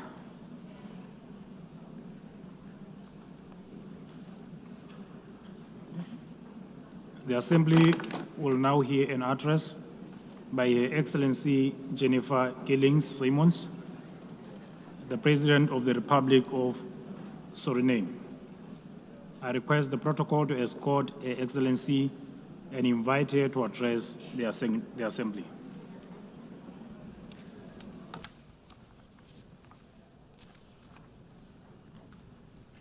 Good morning. Madam President, we are here to commemorate in this special moment in history as we celebrate the United Nations 80th anniversary. And this 80th anniversary of the General Assembly coincides with the 50th anniversary of the independence of the Republic of Suriname and our membership of this organization. On behalf of the government and the people of the Republic of Suriname, I express sincere congratulations to the international community on this occasion. It is clear that a journey that spans over 80 years cannot be and has not been without challenges. The United Nations played, in some instances, an important role in ending colonial rule, worked on advancing human rights, and often provided hope and a future to the most vulnerable in our global community. This is also the organization that provided a voice to the global community and worked to establish a balanced world order aimed at adopting a framework for sustainable development agenda and contribute significantly to advancing human rights, more specifically the rights of women and children. The organization promoted education for all and universal access to health care. In some instances, the peaceful resolution of conflicts was achieved, preventing misery and saving human lives. Madam President, on the other hand, we must admit that the UN, at other times, regrettably has been unsuccessful in avoiding conflicts, wars, and violations of human rights. As we look at the world today, we see that in Europe, war has returned. Elsewhere, wars are displacing millions, killing many, and threatening global security and peace. In other countries and regions, for instance in the Middle East, we have witnessed unspeakable terror at the hands of terrorist organizations. The UN was not able to prevent that. At this moment, there are increased occurrences of grave violations of human rights, and more specifically, the rights of children. For example, in Gaza, it is unbearable to even think about their suffering. Also, within our own region, which is the Caribbean, we have not been spared of rising tensions. It is with heightened concern that we noted the Secretary General's recent briefing on the Security Council meeting on the situation in Haiti. mentioning that the Haitians are enduring a perfect storm of suffering. Haiti is still paying a hefty price for being the first to throw away the shackles of slavery in the region of the Caribbean. Our hearts go out to the people of Haiti. Suriname strongly reiterates its position that conflict should primarily be resolved through dialogue. And we remind the international community that Latin America and the Caribbean are proclaimed a zone of peace. We do not want military aggression in our region.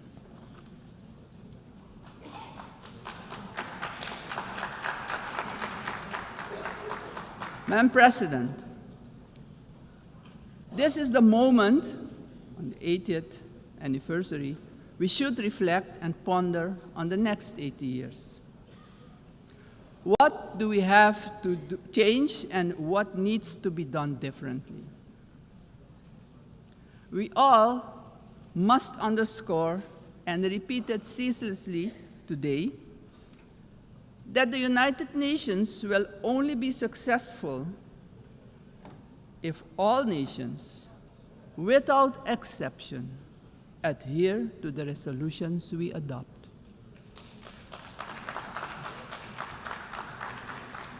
We can only keep the peace if we stop allowing that the votes of all the countries in the world can be nullified by one veto. Today, partially because of the work done by our organization, some poor countries have developed substantially, economically and otherwise. They have become powers who can't be ignored any longer. We have to remind ourselves that the world in which the United Nations was established 80 years ago does no longer exist. The task ahead, therefore, is that we, in the first place, renew our vows, recommit to the principles and objectives of the charter of our organization, and recognize all the voices in the world, because people from all regions should have opportunities for a dignified life. Furthermore, the UN should adjust to the world we currently live in. This means, for example, the Security Council should expand to include all nations who exert major influence in the world. Exclusion of these players will only increase the risk of conflict and obstruct the beneficial cooperation necessary for humanity to develop and prosper. It is of great importance that all economically and otherwise strong nations and countries maintain a healthy competition that promotes the scientific advancement we need for sustainable development. On the other hand, these countries need to work together to guarantee global peace, so crucial for the existence and growth of the developing states and for their own countries. In this context, Suriname endorses the inclusion of, amongst others, Brazil, India, and the representation of the African continent for equal membership of the Council. Equally, we support the CARI composition for a non-permanent rotating seat for the small island developing states and low-lying coastal countries. I would also like to remind the member states that my country, Suriname, has presented its candidacy as a non-permanent member of the Council for the period 2043 to 2044.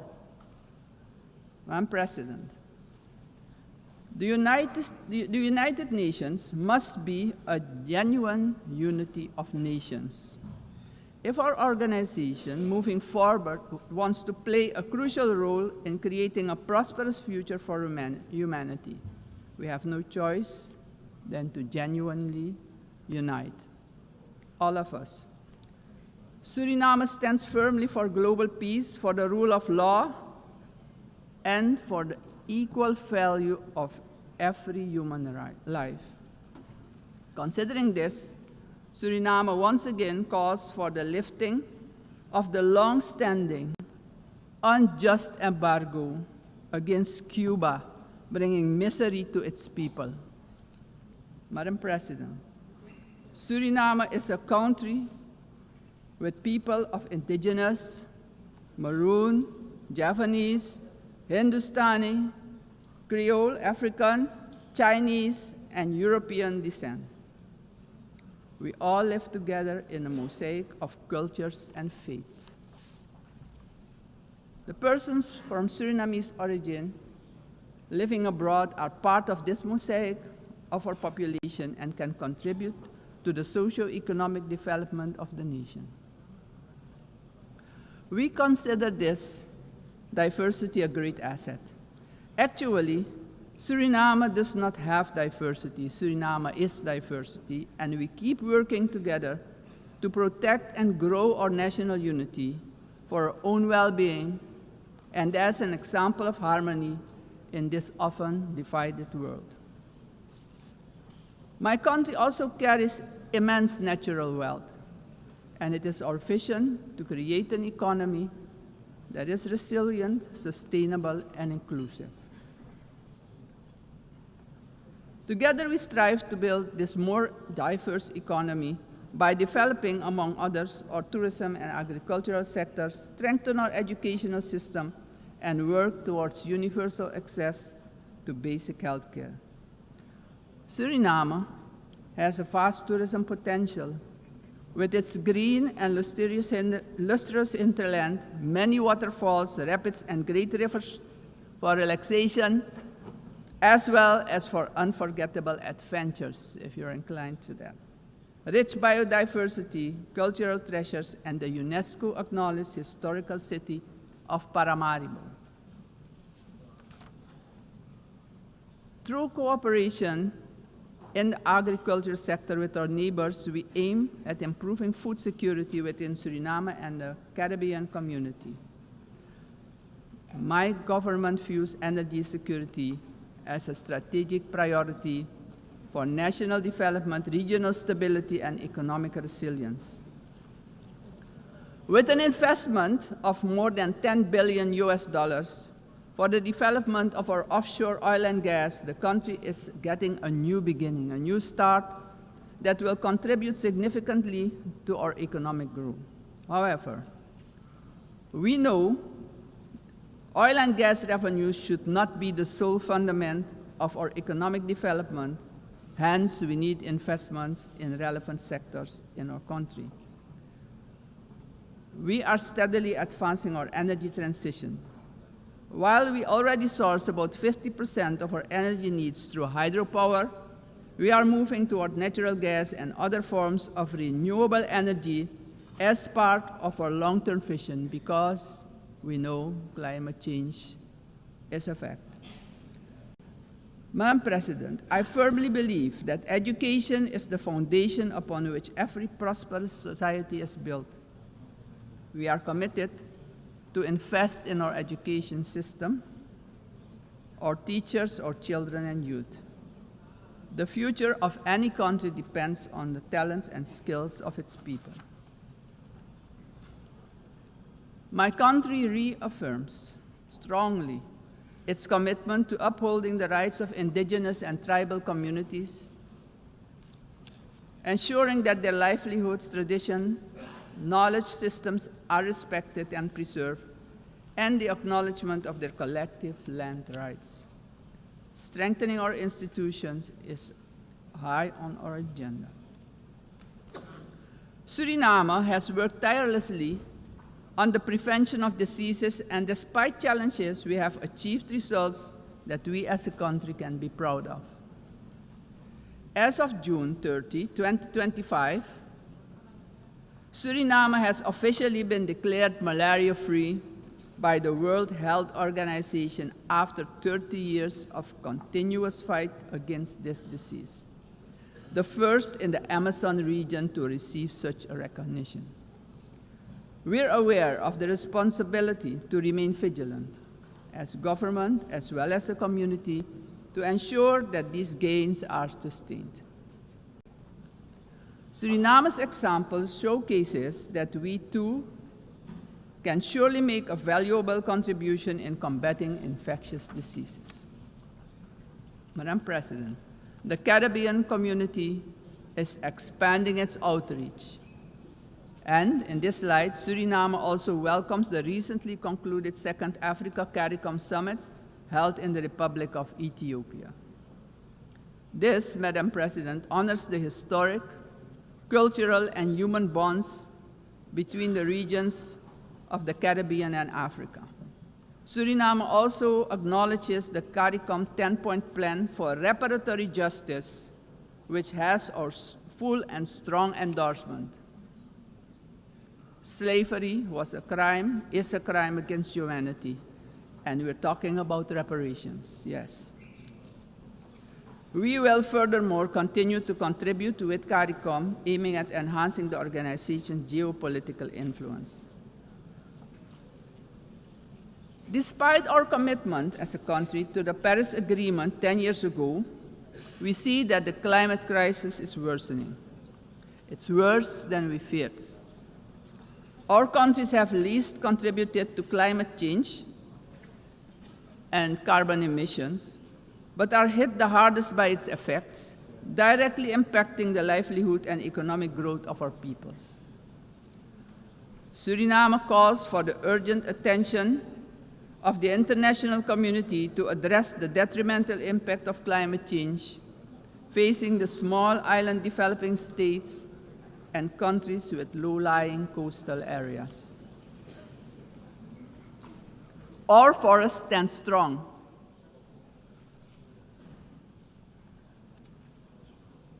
More than 90% of our land is covered by rainforest. And this makes us the most forested country in the world. Your eyes have never seen so much green. Suriname is one of the 3 carbon-negative countries on Earth. Since 1992, our forest has absorbed nearly 290 million tons of carbon, and each year we capture more than we emit, and we want to keep it that way. The protection and conservation of our forest has been a priority. It doesn't stand by default, but by design. We have been logging sustainably for decades, and did so with the Sustainable Tropical Rainforest Management System developed in Suriname, an ecological approach to forestry. Also, the indigenous and tribal communities protect the forest by their continued stewardship. We are proud of the way we did it, but pride alone does not pay the bills and does not develop the indigenous and tribal communities. Madam President, we must not forget that these forests, our forests, are in competition with vast resources such as gold, diamond, bauxite, and more. We will need to make difficult choices. We want to keep our forest coverage at a minimum of 90%. But we cannot do it alone. The time has come for the world's largest emitters to share this responsibility, not only with words, but with action, justice, and finance. Suriname strongly calls for global action, predictable climate finance for high forested, low deforestation countries, fair recognition of real carbon removals, and direct support for the communities who live in and protect these forests. Suriname, Madam President, therefore endorses the initiative of the COP30 presidency to launch the Tropical Forest Forever facility and calls upon the international community to contribute to its success. Suriname, as mentioned previously, takes pride in being an example of peaceful coexistence, having different cultures, religions, and the traditions to live together in respect and solidarity. This is our gift to the world.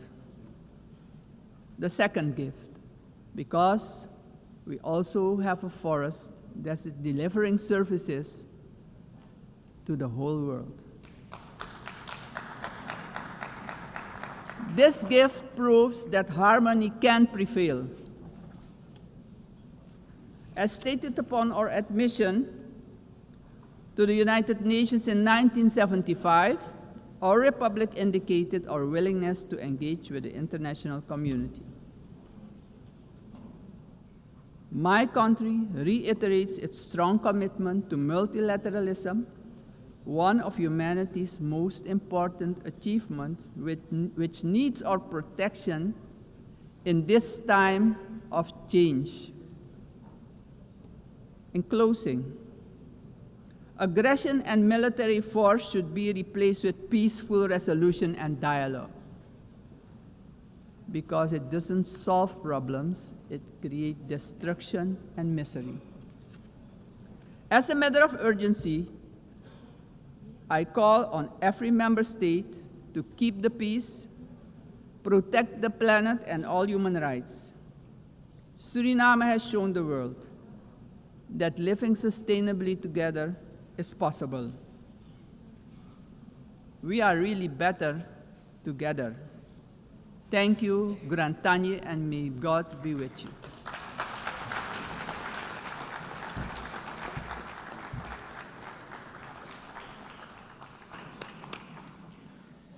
On behalf of the Assembly, I wish to thank the President of the Republic of Suriname. The Assembly will hear an address by His Excellency Katinas Nauseta, President of the Republic of Lithuania. I request protocol to escort His Excellency and invite him to address the Assembly.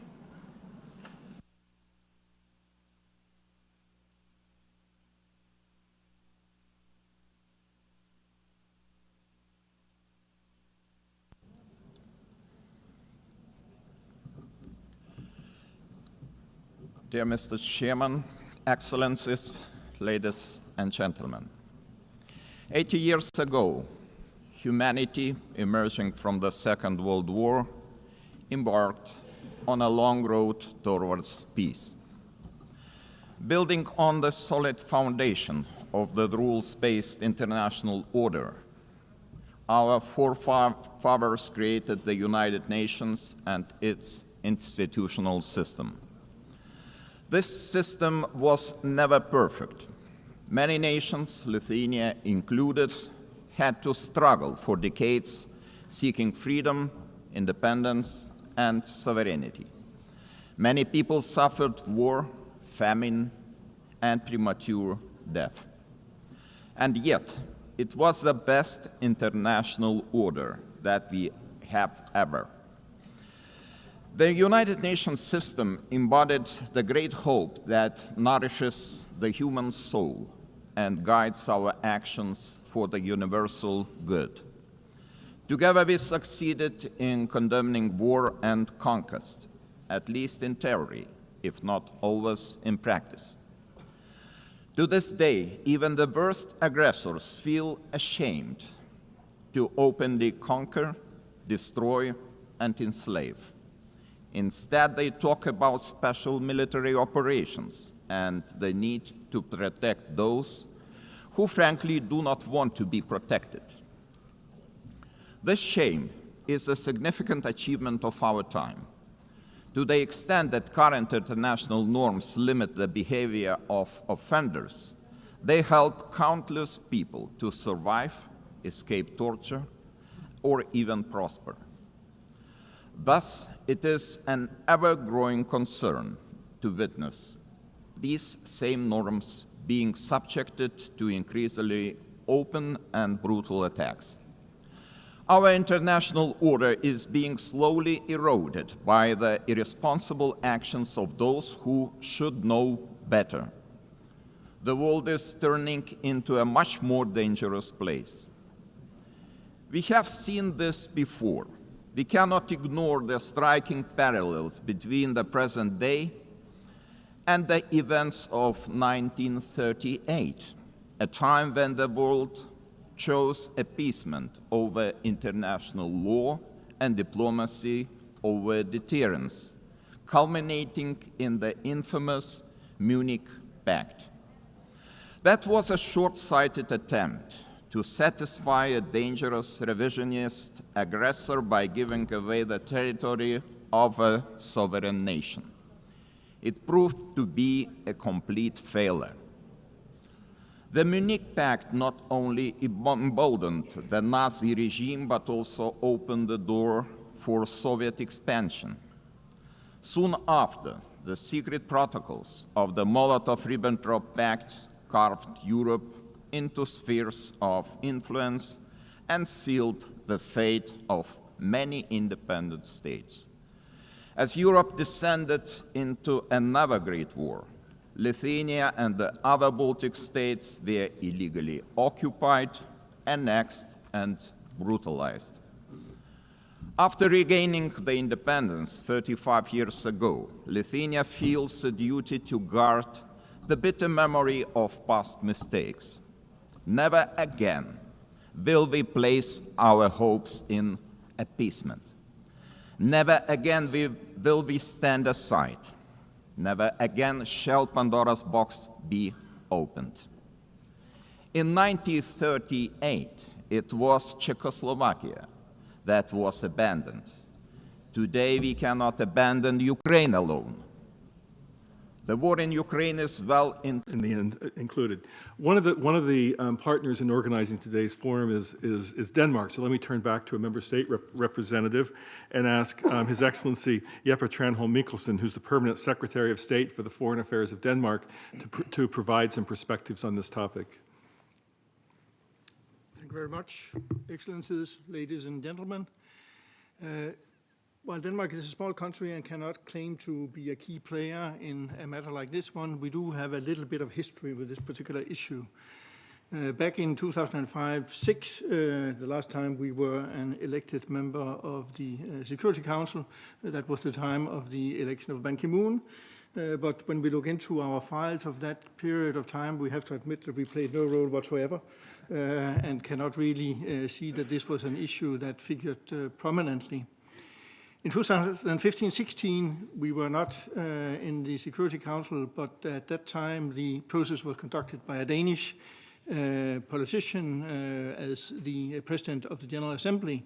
And he was quite pushy in terms of trying to make this process more open and transparent, and we believe that we achieved quite some progress already at the time. Therefore today, as again an elected member of the Security Council, we join others in working to build on this progress and to ensure as open and transparent a process as possible. We want meaningful and inclusive involvement of both the General Assembly and indeed also of civil society. We will make best use of our current position as an elected member to help from the Council side to make this as transparent as possible. We agree with other speakers that a merit-based, impartial and transparent selection process is the best way to identify the best, most capable candidate, and also the best way to provide the highest degree of legitimacy to this process, making sure that a new Secretary General will indeed be seen as accountable to all member states. We also agree with what has been said about the qualities that we need from a Secretary General. A Secretary General must demonstrate the highest standards of efficiency, competence, and integrity. And essential qualifications include proven leadership, commitment to multilateralism, and international law, as well as strong diplomatic and multilingual skills. All of that in order to be an effective and strong Secretary General, which we agree with others that we need in these challenging times. Finally, let me also join others in saying that also we think that it is high time for a female Secretary General, and therefore I join the Romanian minister in calling on member states to nominate female candidates so that we can achieve this. Thank you.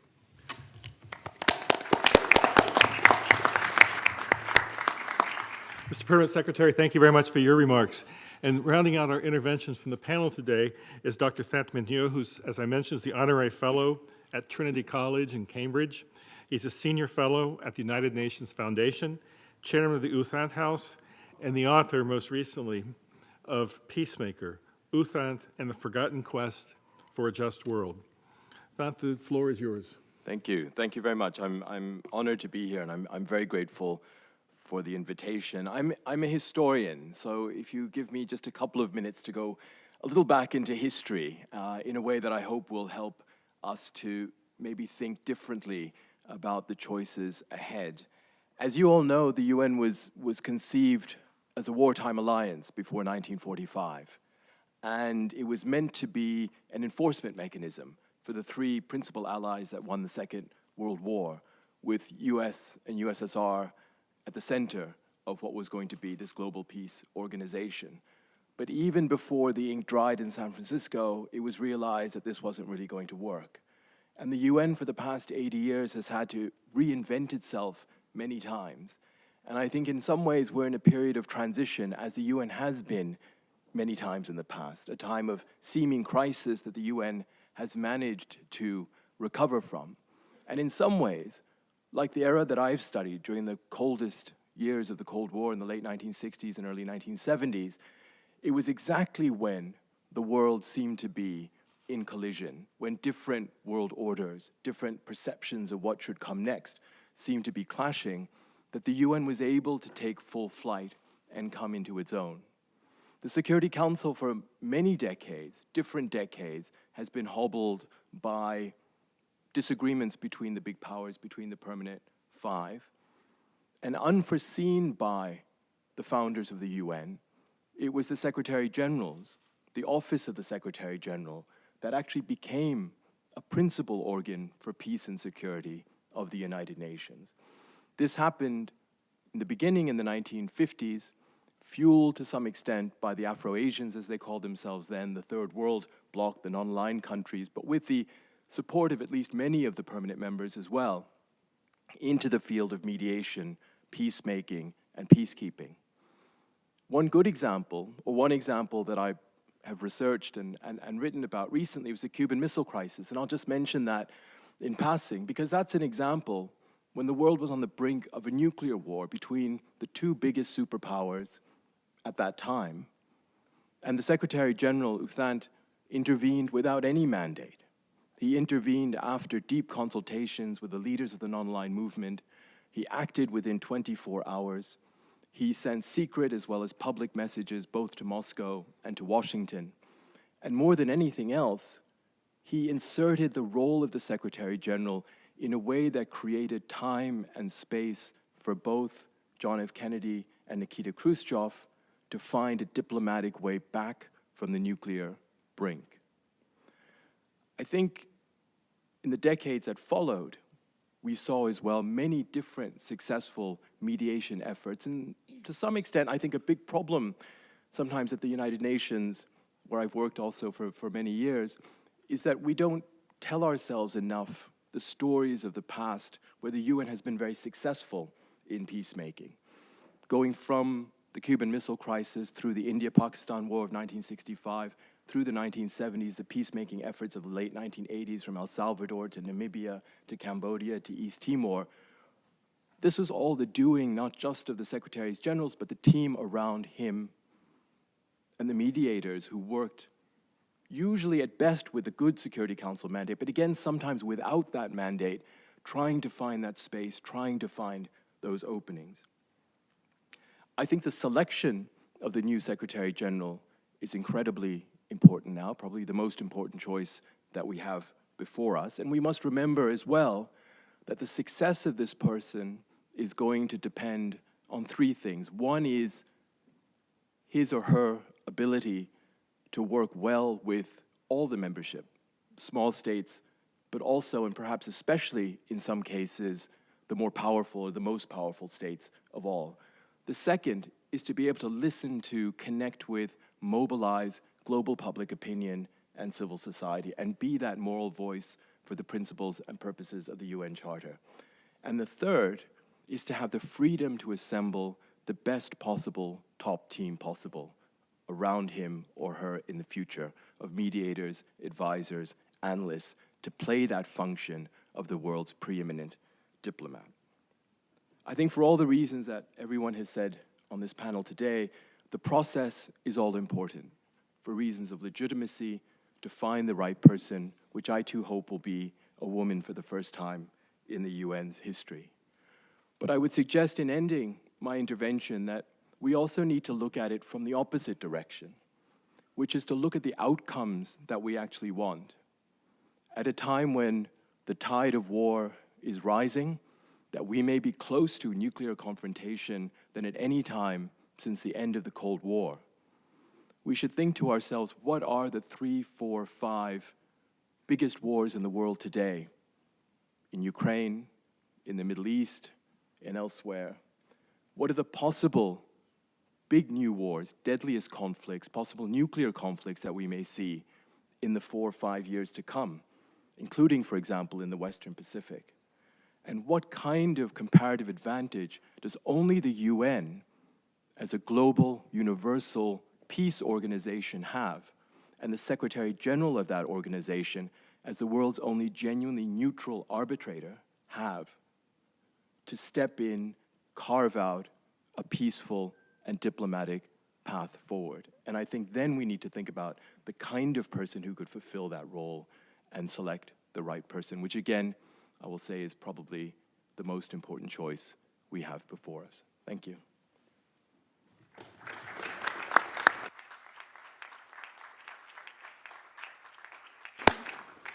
Thank you very, very much.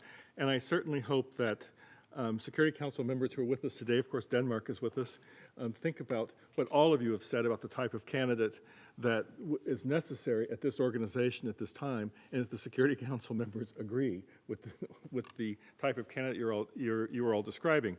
I myself listened to you, Than, and having read your book, and having reread Prince Zaid's presentation to the Security Council from July, I'm struck by the contrast between the types of creative interventions that Secretary Generals have given on peace and security, on the maintenance of peace and security, and an image from Washington in August. I'm an American and following what's happening in the United States quite closely, where you have so many European leaders, the Ursula von der Leyen from the EU, the head of NATO, talking to President Trump about one of those wars you mentioned, the war in Ukraine, and yet there's no UN presence as part of it. And there's such a contrast between the examples you cited and today. And so I think that the next Secretary General has to be again at the center of maintenance of peace and security.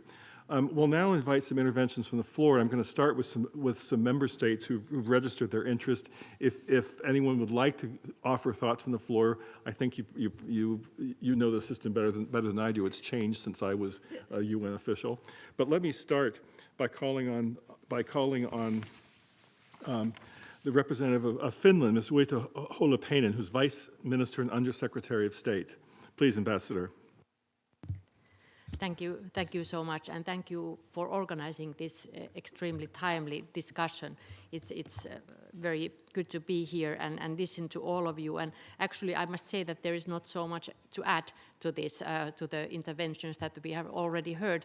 And I wish that the selection process would be as unanimous as all the speakers have been here today, because I think more or less the same arguments have been put forward, and I would very much echo those. I definitely agree with those who have been calling for more transparency, and I think that is the modern way to do any recruitment processes, and to make certain that there is the legitimacy aspect taken into consideration. And besides, making the engagement between the candidates and the General Assembly broad and maybe even deep, that would enable of course, the states to know what kind of candidates are there in line, but also the candidates to know what the expectations are. And I think in this respect also definitely the civil society can be very helpful as well. But then, of course, this big question is also about giving the possibility for the first female Secretary General would be really timely, and this would not be only the appointment of an individual, but a bold affirmation of the shared values in this organization of gender equality and equal opportunities, and the belief that leadership doesn't know any gender. And we know that we need a competent woman. So, of course, the sex is not the only criteria. We really need a competent person, as has been underlined here several times. But we also know that the world is full of competent women, so that shouldn't be an excuse.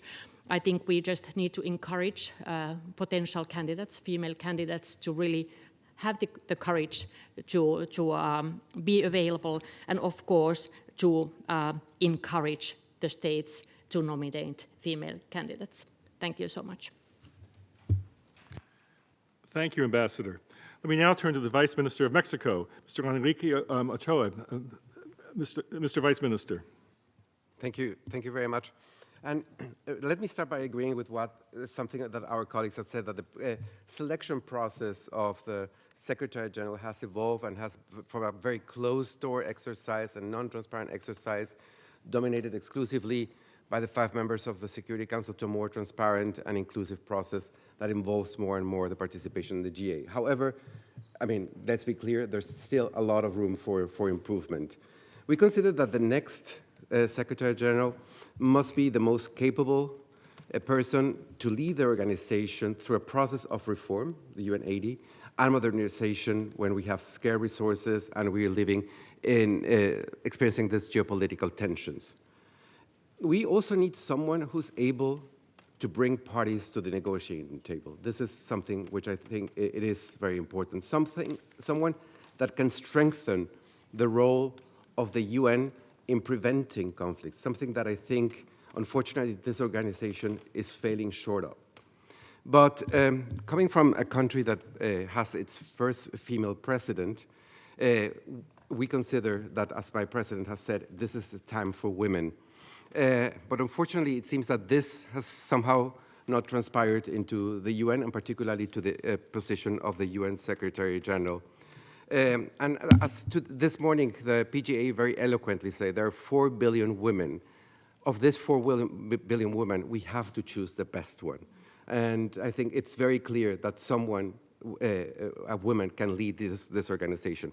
Having said that, we also consider that it's also time for Latin America to exercise this role.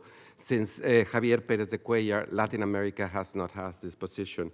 And therefore, we are 100% convinced that this is the time for Latin American women to hold the position of UN Secretary General. And just to say that we hope that member states understand this, and also that members of the Security Council hear what the members of the UNGA have to say, and it is time for women. Thank you very much. Thank you very much, Mr. Vice Minister. Let me now turn to a representative from Japan, Senior Deputy Minister for Foreign Affairs, Takeshi Akahori. Thank you, Mr. Feldman. I would like to stress the role of E10 in the Security Council process. Japan was involved in the selection of Secretary General Guterres, and Japan was the president of the Security Council in July 2016.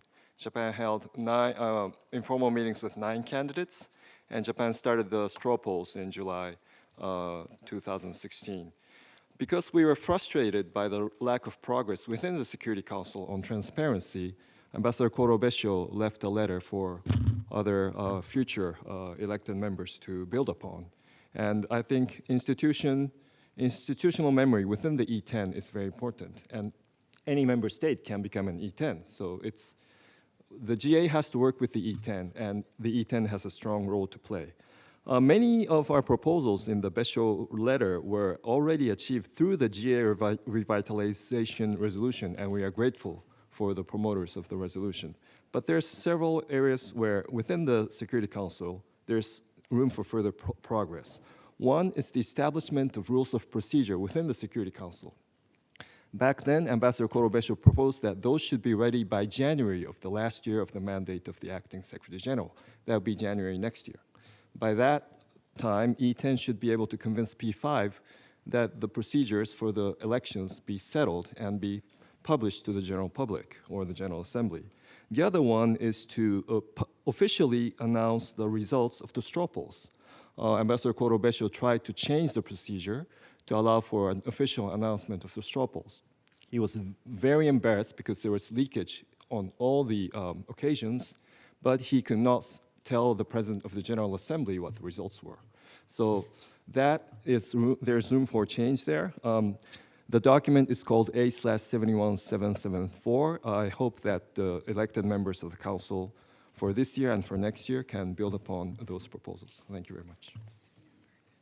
Thank you very much. It's very interesting to hear a perspective from the Security Council to complement the perspective from Denmark, but from the PGA of the last election, how that can apply to the next selection process. So thank you very much. I'd now like to call on, I think this is unique, a member of the P5, representative of the P5, Nathalie Broadhurst, the head of directorate for the UN, international organizations, human rights, and the Francophonie, to provide her thoughts. Thank you very, very much, Jeff. And I would like, Mr. President, Ministers, Excellencies, to really thank Estonia, Romania, Denmark for organizing this very important event dedicated to such an important issue indeed. Well, this selection process has been the subject of very intense discussion over the recent years as part, of course, of the work of revitalizing the work of the General Assembly. And that's why I would like to really thank and congratulate Romania, together with South Africa, for the quality of the work that they have done as co-facilitators, which led to the adoption of this resolution on September 5th, because it really goes in full continuity with the 2015 reform, which modernized the selection process in order to give the General Assembly a much more important role. And I think my colleague from Japan underlined the importance of associating the E10, but I think the P5 too. I think we need a very harmonious, complementary, effective cooperation between the Council and UNGA presidency, especially throughout the process.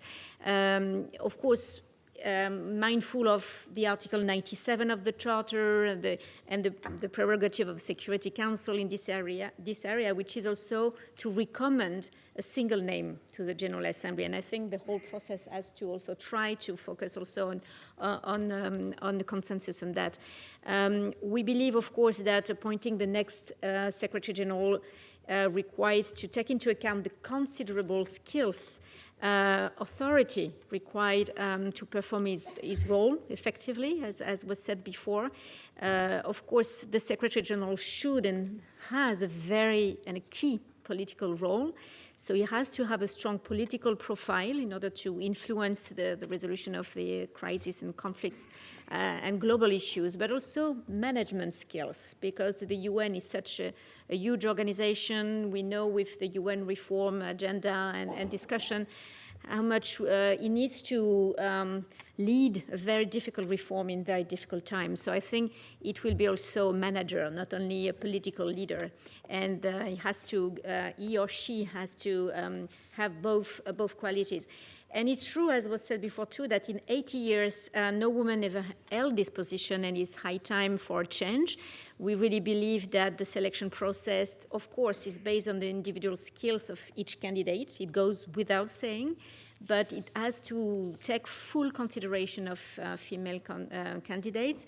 And as you know, during the latest negotiation, France was actually the only permanent member that supports a statement prepared by Slovenia, Spain, and Mexico, calling for support for the selection of a woman for the position. It was in February 2025, and it was called the Rotation for Equality Joint Statement. And I would like just to conclude by a very French, maybe, point, but of course, I want to emphasize the commitment of my country to multilingualism. In French, it's difficult to, it's easier to pronounce. Of course, it's a fundamental value of the UN, and France will take into account also, as it has always been the case, the ability of candidates to express themselves also in both working language of the UN, English and French. It will be one aspect of these very high skills that we expect. Thank you very much. Thank you very much, and I hope that France is able to help persuade other members of the P5 of the type of leadership you described. I'd now like to call on the Deputy Director of the International Organizations of Brazil, Leonardo Amul, to provide some remarks. Sir. Thank you, Chair. Mr. President, Excellencies, the upcoming selection process for the next UN Secretary General will be a crucial moment to revitalize and strengthen the multilateral system, aiming at a more just, equitable, united, and sustainable world. To achieve these goals, it is imperative to have a selection process that is transparent, inclusive, and capable of addressing historical, geographical, and gender imbalances. Resolution 79-327, recently approved by consensus by the General Assembly, points in that direction, calling for a larger role of the full membership in the selection process, as well as encouraging more women to be nominated as candidates for the position, ideally, we believe, women of underrepresented regions. To give the example of our region, Latin America and the Caribbean, our countries have only contributed with one of the 9 Secretaries General in 80 years of the UN, and that's 30 years ago, underscoring a profound regional imbalance. In this sense, Brazil recalls that the community of Latin America and the Caribbean states has commended that the next Secretary General be a national from our region. We are celebrating 80 years of the United Nations, and in every speech we hear calls for the renovation of our organization. Brazil believes that such needed transformation must be advanced by the upcoming selection of the Secretary General. Thank you very much.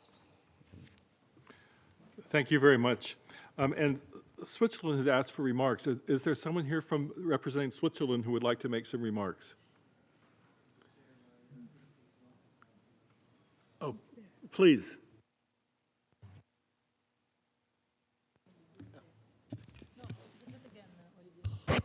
Sorry, Chair, my principal is out of the room at the moment. I hope he can be back in a minute or two if he can give us the floor at that point. Of course. That would be wonderful. Thank you so much for your understanding. Of course, I thank you. While we wait for the Swiss representative, are there any brief interventions from the, and I emphasize brief interventions from the floor? Please. Thank you, Chair. Mina Said, I'm the UN Director of Norway. Sorry we didn't request the floor in advance. I just thought I would give a few additional remarks, and I appreciate all of the reflections that I've made.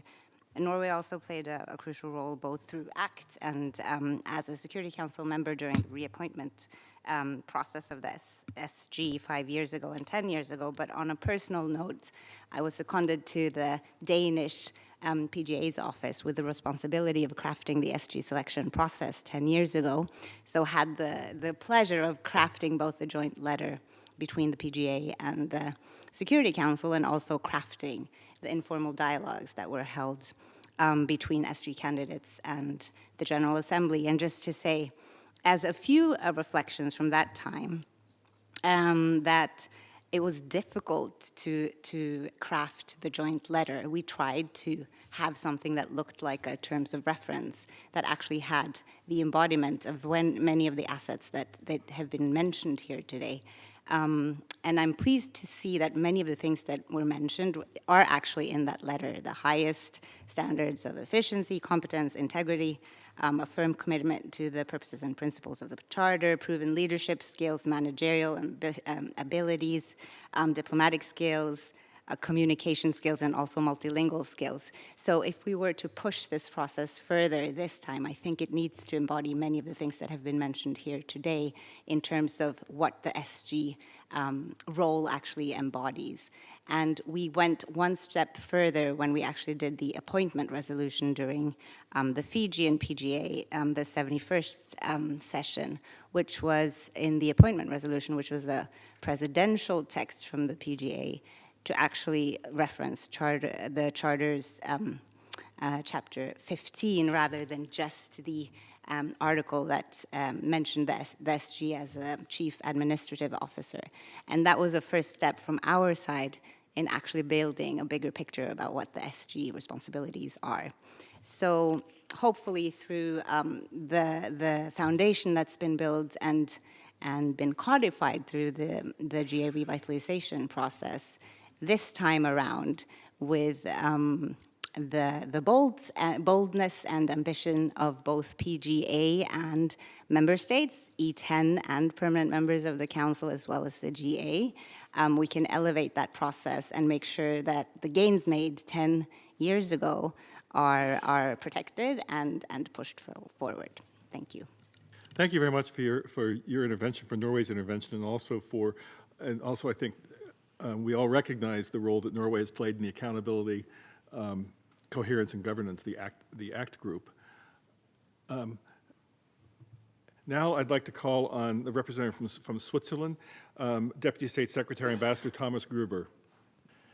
Thank you very much, Chair. As coordinator of the Accountability, Coherence and Transparency Group ACT, Switzerland obviously supports the positions held and developed by the group over the years, and at the core of all of this, ACT has always proposed open, transparent and inclusive processes for the selection of the Secretary General. Every stage of this process, election process, has to be guided by the principles of transparency and inclusivity. One important element of all of this, of course, is a transparent timeline for the process with a clear date on which the process begins, with a time frame for the presentation of candidatures, but also with a clear cutoff date for the nomination of candidates.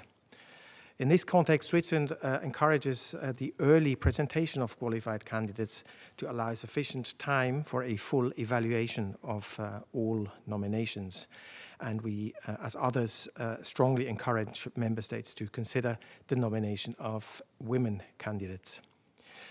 Also, the Group ACT has always advocated a strong implication of civil society and other stakeholders to identify the most qualified candidates in a timely manner, and also to bring them into the official selection process. And part of this exchange with civil society, of course, and the wider membership are also the informal dialogues, which need to be as interactive as they can be, and they need to provide for space to not only ask questions, but also supplementary questions based on the responses the candidates would give. We also believe that the GA should have a choice in the nomination of the next SG, and therefore we strongly encourage the Security Council to nominate 2 or more candidates for the General Assembly's consideration. We would also see this election process as an opportunity to review the length of the Secretary General's term and consider the merits of establishing a single, longer, non-renewable term of 7 years for future Secretaries General. Just the final point, which is also related to this notion of transparency, the practice of straw polls whose results are not officially disclosed should, whenever possible, be avoided. Results of deliberations should be officially announced in order to promote the principles of transparency and coherence. Thank you very much. Thank you very much. Thank you for those remarks. Mr. President, would you like to respond to anything that you've heard? Do you have any comments you'd like to share after listening to the other speakers? Well, thank you. I mean, everything is said. I mean, we all agreed on basically everything. We can start selecting a best candidate, but I guess it's not the right place. So it's very nice to hear this really common understanding how should the selection process go on, and as well a women candidate to the next position. So I'm looking forward. So thank you very much for taking part of this discussion. Mr. President, thank you very much for honoring us with your presence and sharing your thoughts. And I'd like to thank the other speakers on the panel, as well as those that made the interventions from the floor. And on behalf of the International Peace Institute, which I'm representing, have the honor to represent today, I also want to express appreciation to the governments of Estonia, Romania, and Denmark, as well as the partnership with the One for 8 Billion, UNA UK, and Civicus for being able to bring together and organize this discussion today. I think all of us look forward to seeing the concepts that the speakers raised today being implemented in practice. So thank you all very much for coming, and particularly thank the speakers and Mr. President.